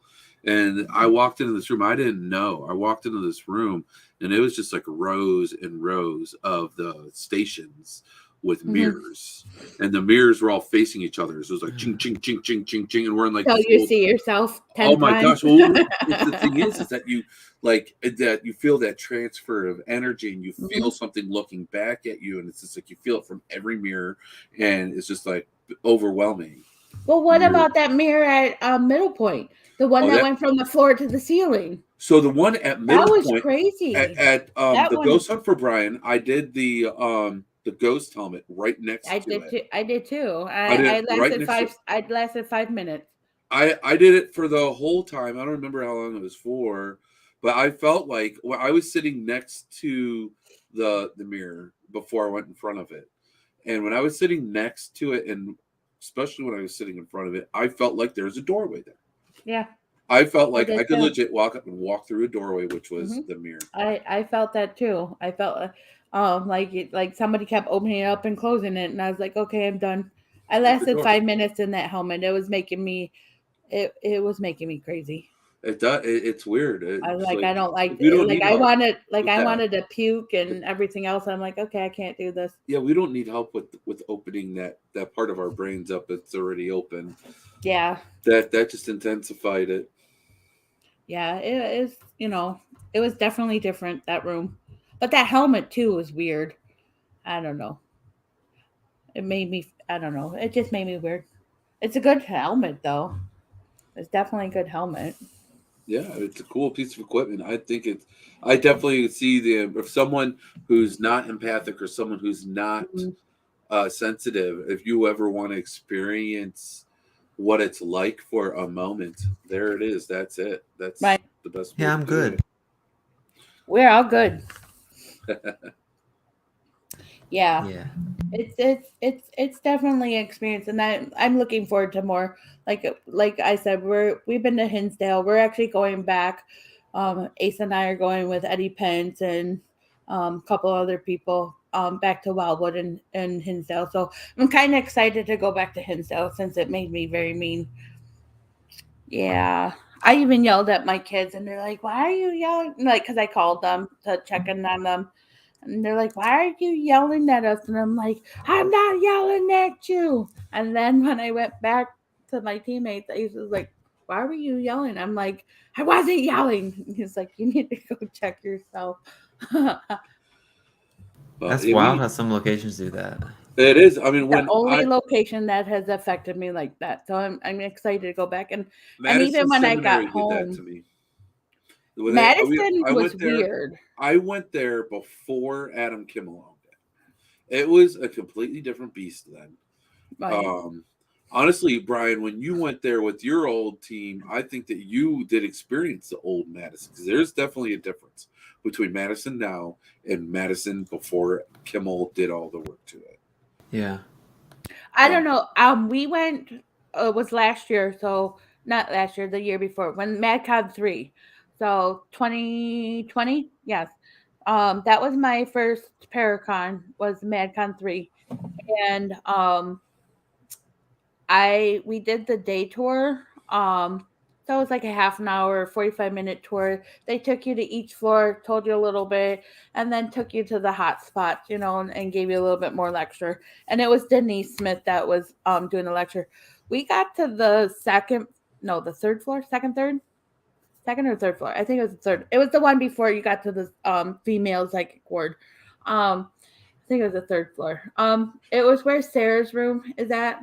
And we got to that floor, and Denise was talking about how there almost how there was that there's a claim of being a gun on hidden somewhere on the property, and they would love to try to find it.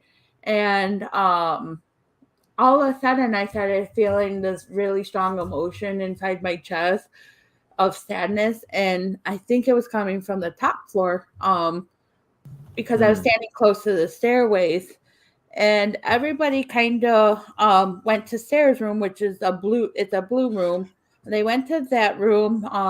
She took them there, and I stood back for a minute just so I can collect myself.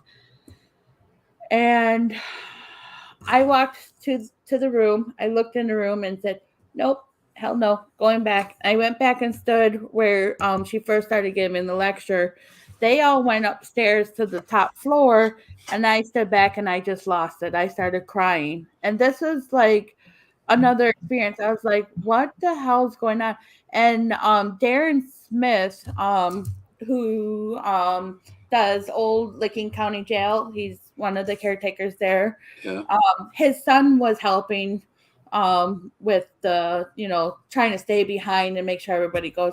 And he's like, "Are you okay?" And I'm like, "I don't know what's wrong. I don't know why I'm crying. Like, what is happening?" He's like, "Here, hold this stone." He was such a nice kid, just trying to calm me. And I'm like, what the hell's going on? Like, why? Who's affecting me? Yeah, one of the female spirits like totally affected me there at Madison. It was weird. They brought it. They brought. They are. Yeah. There's a lot of bad things happen to women there. Yeah, and I was just like, I was feeling it, and I lost it. I was kind of embarrassed a little bit, but I was like, I don't know what this has never happened to me. What is going on? I know I'm a crier, but not like this. Not where I'm like bawling my eyes out and can't breathe. Isn't that crazy? You get that spirit, like a spiritual, like interaction there. I actually kind of had something like that when I was shown I was an empath. I had a psychic. It was at it was a small like private ghost hunt tour with it was supposed to have a gallery reading before, but it ended up being such a small group that the psychic just ended up having us do a one card. We sat at a big round table, and we each did a one card reading on each person not on each person, on the person sitting across from us. So I started to read the person across from me, and I just started feeling all these emotions, and like I was like getting really emotional and feeling their fear, feeling all this stuff, and I actually had to be talked down from it and everything. And that psychic actually ended up saying, "Shawn, do you know what an empath is?" I'm like, kind of, not really, because this is like when I was first getting into paranormal, right? And she explained it to me. She's like, "You are an empath," and here she ended up giving all of us a book for helping open up and working with special psychic gifts. So, and I did that book and I completed it, and holy crap, that was such a like the biggest aha moment Like of eye-opener. my life. Like I had no clue. That explains so many different things. Since that moment, I don't drink as much. I don't care to get drunk. I don't do much of anything to try and intoxicate myself heavily. So it's more for things where I do stuff just as just for. See, I have tarot I didn't realize I was cards. trying to block that out. I didn't know what Right. these feelings were. I didn't know what it was, and so now I know what it is, and now it makes sense, and so now I don't have to hide from it anymore. Right. Totally understand that. I'm an empath. And it, like I said, it can get overwhelming sometimes, especially when you don't, like the other night I was completely exhausted. Like I haven't been sleeping good at night. I don't know if anybody else out there. I have not this past week. I have not been sleeping very well. I went to the gym one time because I just couldn't get up to go to the gym in the morning. But there's a lot going on in the world. We're all feeling it, obviously. But there's times where it's like you feel so overwhelmed and you're like, what? Like, I can't figure out. There's nothing wrong with all my bills are paid. My kids are taken care of. Like, I'm happy. I got good relations. Like, all this good stuff is coming to me, but why do I feel so crappy today? Like, what is going on? Like, I shouldn't be. And then I have to realize, okay, which one of you guys has something going on? Who is it that I'm feeling, this from? Because I know it's not me. But what it is what it is. We're here. We're doing what we have to do. You know what, the what's going on in the world? This energy shift has been happening for a long time, and it gets more and more prevalent. And it's hard for people who are sensitive to comprehend these energy shifts. And it makes it hard to sleep. It increases anxiety. It's really, really crazy times. And, and the thing is that we're right now we're watching it all unfold. I feel like, and I don't know. And I think part of it is because I have a son in the military, and so he was actually supposed to go deploy tomorrow, and not to where all the action's happening right now, but he was supposed to be deployed. Their deployment got canceled. They're no longer going. They're staying on base to help immigrants. But I think part of my problem is I feel that there's going to be a change in deployment. He's going to get deployed somewhere else. Somewhere I don't want him to go. But that's just me being a mama bear too. So it's like I got to discern, is it my abilities that's talking to me, or is it my mama bear side that's going, you're worried about your child because you can't be in the military anymore because you're too old and fat, and you can't be with him to protect him. As much as I would love to re-sign up and go, I'm his battle buddy, don't mess with him. I'm gonna protect my child. So there's that aspect too, and I think that was part of the problem with all the stuff that's unfolding in the world. Which I don't have cable, I don't have TV. I have Netflix and Hulu. That's about it. But you don't get the news. You don't get any of that. So my news comes from everybody posting about it on Facebook. My TV has an app where it brings me. It's a free app, and it has news from all over the world. And that's where I get my news. I have Roku, and I think I just discovered that app, and I was like, ooh, no, thank you. I'll stay away from it because I stopped watching the news. Haystack News is what it's called. Yeah, I stopped watching the news a long time ago, just because of the negativity. I'm like, I'm done. That's why I don't watch the local news. That's why I don't watch the local news because all they want to talk about is like all this horrible things. But the thing is that I feel like it's important to pay attention to what's going on in other parts of the world, what's going on a little bit with politics. I don't disagree with you on that. I can't not. I mean, but yeah, I definitely agree with not watching the news because of all the negativity. It's absolutely ridiculous. I don't know what they're trying to condition us for, but the watching the news, it's horrible. They just pin you against each other. But I listen to the radio, and they might. Sorry. I thought somebody was standing behind me just a minute ago. But I listen to the radio, and when they say something, I will look it up I will Google it, and then find out the information for myself, Yeah. So yeah, I mean, it's out there. I do know what's going on. I just try to not indulge in it too much. Because I don't need that. As an empath, I don't need that. Right. Not at all. So, but yeah, it's fun. It's a fun world. It's a blessing and it's a curse. It works both ways. Guys, we have gone over by 22 minutes. See, this is what the paranormal does. You get into conversations, it sucks you in, and time passes so quickly. Because you're having fun. Exactly. When you're having fun, it just goes by. There's times where I've actually had people on my podcast, and I'm only an hour, and 15 minutes has gone by, and I'm like, shoot, I have 45 minutes left. What am I going to talk about? Sometimes it's like that. Sometimes it's like tonight, though, and it just flies by. And you're just like, oh my gosh. It's like, that's why we do a 2-hour show because there's I feel like we have more good flowing shows, good flowing guests, speakers, and so we need more than that hour. And plus, I'm a talker, Brian's a talker, we all want to talk. I'm a talker. Right. See? So it's that's why we do the 2 hours, is to make sure that we have enough time. I mean, people are always welcome to come back and talk about whatever, but it's just, I don't know. That's it's funny is because I've actually had people go, oh, that was so fast. I'm like, yeah, I know, when you're having fun, it goes fast. And there's times where I want to continue, but the cryptid show's right after me, so I can't go longer. I have to end it right at 8:00 so they can start. And I'm like, an hour and a half would actually probably be good for everybody. Yeah. So Ken Ace Taylor says, I have to ask, did I miss something, or is Shawn the most still person I've ever seen on a podcast with crazy ventriloquist abilities? Yes, that's exactly it.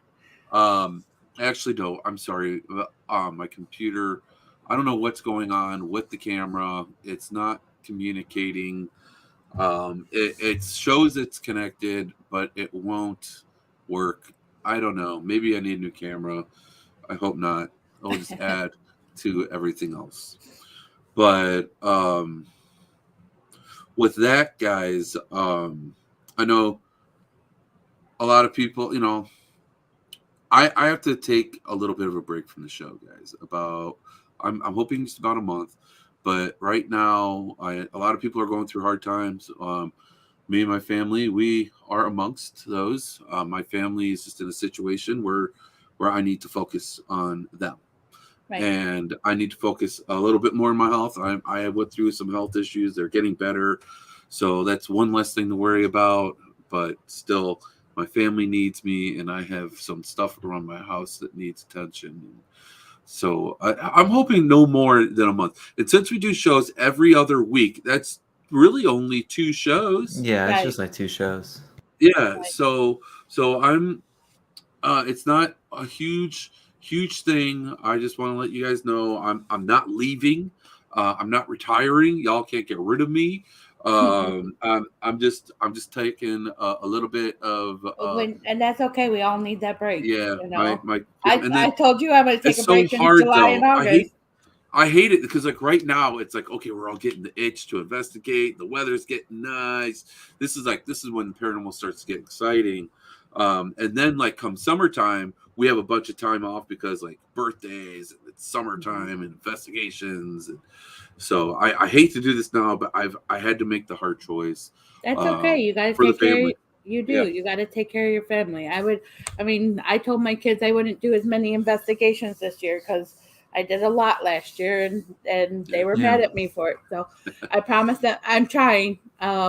It's very hard to say no when it's so hard. It's so hard. Especially when they have all the paracons and you have to go to the paracons. Right. They're good, So yeah, but Brian will still be doing the show. I know he's I just sent him a message from a great guest, someone who's trying to we can have him on at any time. And I know Brian will bring on some great people as well. And I have a really cool idea for a guest. Well, you could actually have a step-in co-host. If Brian wants to do that, I would not blame him. Like they do on the Kelly Ripa show. Honestly, I've done this show without a co-host, and it's hard. I don't have a co-host. You have each other to like build off of and correct and like I have brain farts and he's good at like coming you do. And so, but I'm so that's why and I help him with those too. So we work well. Yeah. And so when you just have a co-host, it just makes it a lot easier. It does. It takes a lot of that pressure off. I love doing my show by myself, but there are times where it's like I am so dead tired when it comes to 7 o'clock because it's just been that kind of day at work, and I'm like, oh my god, I'm like I have to apologize ahead of time. I'm really tired. I might forget things like I'm sorry, like. Right. I'm like, what is that damn word? Like, oh, help me! Somebody help me out in the chat. What am I thinking? Right, and then on top of that, like sometimes you have the guest who just gives you the 1-word answers, and you've covered all of your topics in like 20 minutes. You're like, crap, what am I gonna do for the rest of the show? And that's where and that's just some people people get nervous, and that's why it happens. Yeah, and there's nothing wrong with it. It's just that it takes more. That's where another place where a co-host comes in handy, because then we have each other to build off of instead of just all being on. Because I've done it all, and I prefer the co-host. So if he were to choose to do that, that is definitely understandable. Yep. Yeah, but it's whatever works. Yeah, I will be watching. Well, I will be sending you good vibes for you and your family, for your time off, and I wish you well on, Brian, for your podcast all by yourself. He'll do. He comes up with the best questions. He'll be good. Obviously he took what I was saying in the beginning and made questions out of them. Like, oh, I got you now. Yeah, don't talk in the beginning. Don't talk before the pre-show. He didn't ask you about the skull tapestry behind you. I mean, he could have.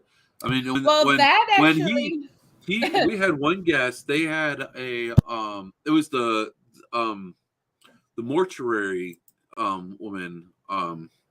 She had a little side table, and he asked her about something on the side table. She's like, I don't even know what is on that table. Well, it's great though, but it makes people think. It keeps them on their toes, and it's fun. Well, when I first started the podcast with Adrian, you'd see the back of my cupboard, my kitchen cupboard, because I was like, well, I don't want to do it against the wall. Like I was trying different ways in my because I obviously have to sit in my kitchen. I don't have a fancy office or anything like that. So I was like, what can I do? I didn't want just a plain white wall behind me. And then I tried doing those backgrounds, but they, if you move too much, Yeah. it just looks glitchy and I don't like that. So we went to the Curiosity and Oddities show here in Novi, Michigan. And I saw this and I absolutely love skulls. And this is a sugar skull. Yeah. Oh, I'm going the wrong way. Sugar skull. And I there was no price tag on it. I'm like, is that for sale? Or is that just decoration? And they're like, oh no, it's for sale. It's only $25. And I was like, I want it. Nice. Yeah, 25 is a great So I'm price like, tag. that's perfect for my background. Right. So now I have a background. So. Nice. Yeah, my office isn't fancy. I'm just in the basement. I took over about half of my basement for my office. This is where I work from home. This is where I do my podcast. And it's a basement of a 105-year-old home. Oh, nice. Yeah. So I mean, my walls. I mean, I got a nice stone wall behind me, so it kind of adds to the creep factor. Right. So, but yeah, that's how I got that. Yeah. So, but anyway. Nice. See. Well, now we've been on for 2.5 hours. Look we at that. We extended keep it on even talking. longer. No, but I am going to actually go because my son is asking. We need to go. I know. He's do some laundry, so. I actually just got a message from my daughter too, so I gotta get going too. But thank you, Holly, for hanging out. It. Thank you for asking me to be on the show. No problem, guys. Go make sure to check out Holly's show. Is the newest show here on the RU Media Network, and she is also on. I just wanted to say Things Network, right? Mm-hmm. Yep. And so her show is called The Mystical Connection to the Unknown. And you can also visit our team page, which is Two Spirits, One Connection. Boom. And guys, go. And I let people post whatever they want on it, as long as it's within reason. Nice. So guys, make sure to check it out. She's definitely fun. Yeah. Her show's a lot of fun, and they have awesome topics. So make sure to check them out. No problem. Appreciate it. They're on right before on Thursdays, right before the Cryptic show. The Cryptic Paranormal show. Yep. And then on the Things Network, it's the it's the Petri Dish. So with Howard Petrie. So yep. Very awesome. Good. Go check out Holly, and I will see you guys in a month. You guys will see Brian in a couple of weeks. Yes. And then when I come back, I'll be threats to go. Guys, I'm joining the gym. I'm joining a gym as soon as I get the okay from the doctor. So I'm gonna be ready for that no headshot boxing match Brian's been trying to get me to do. Just make sure you eat it. Even if you go to the gym, you have to eat properly, because otherwise it just counteracts each other. And you're just working out for nothing. You have to eat properly. That's what I'm learning. I actually made a book. I posted it. You can see it. I made a book to keep track of everything. I'm not one to track stuff, but I am going to track my weight. It's definitely tough. It's a hard thing. It takes a lot of discipline. Mm-hmm. I managed a general nutrition center store when I was first married. When I first got married to Katie, that was my job. And so I'm very familiar because I used to help guide people. Yeah. And now I'm the one that needs guiding. Well, you can do it. You can do it. But you guys enjoy your evening. You do the same. I appreciate it. Too. Thank you very much for having me on the show. Oh, Thanks, you Holly. For coming on, Holly. Everyone, let's please keep on pushing out that positive energy. We were pushing it through COVID, and now we have everything going on in the rest of the world, in Ukraine and everywhere else. And guys, that we need to keep on pushing that positive energy, positive light out there, and so we can continue to heal this world, guys. We all need it. So, guys, thank you so much for tuning in. Hope everyone has a great week. Everyone stay safe, stay healthy. Thank you. Thank you, everyone. This paranormal adventure that we're all on, it connects us. This is our paranormal community. This is our paranormal podcast with your host, Shawn Gilmore. He's worked in the paranormal field for 10 years. He was featured on the TV show Paranormal Survivor that airs on Travel Channel. His passion is creating para-unity. With your host, Brian Mersel. He's worked in the paranormal field for 7 years. He leads his own paranormal team. He wants to help people start their paranormal adventure or grow their existing one. This is our paranormal adventure. This is our paranormal community. This is our paranormal podcast. It's about supporting. It's about making para-unity a real thing, because we all need to support each other within our community, and that's what the show has always been about.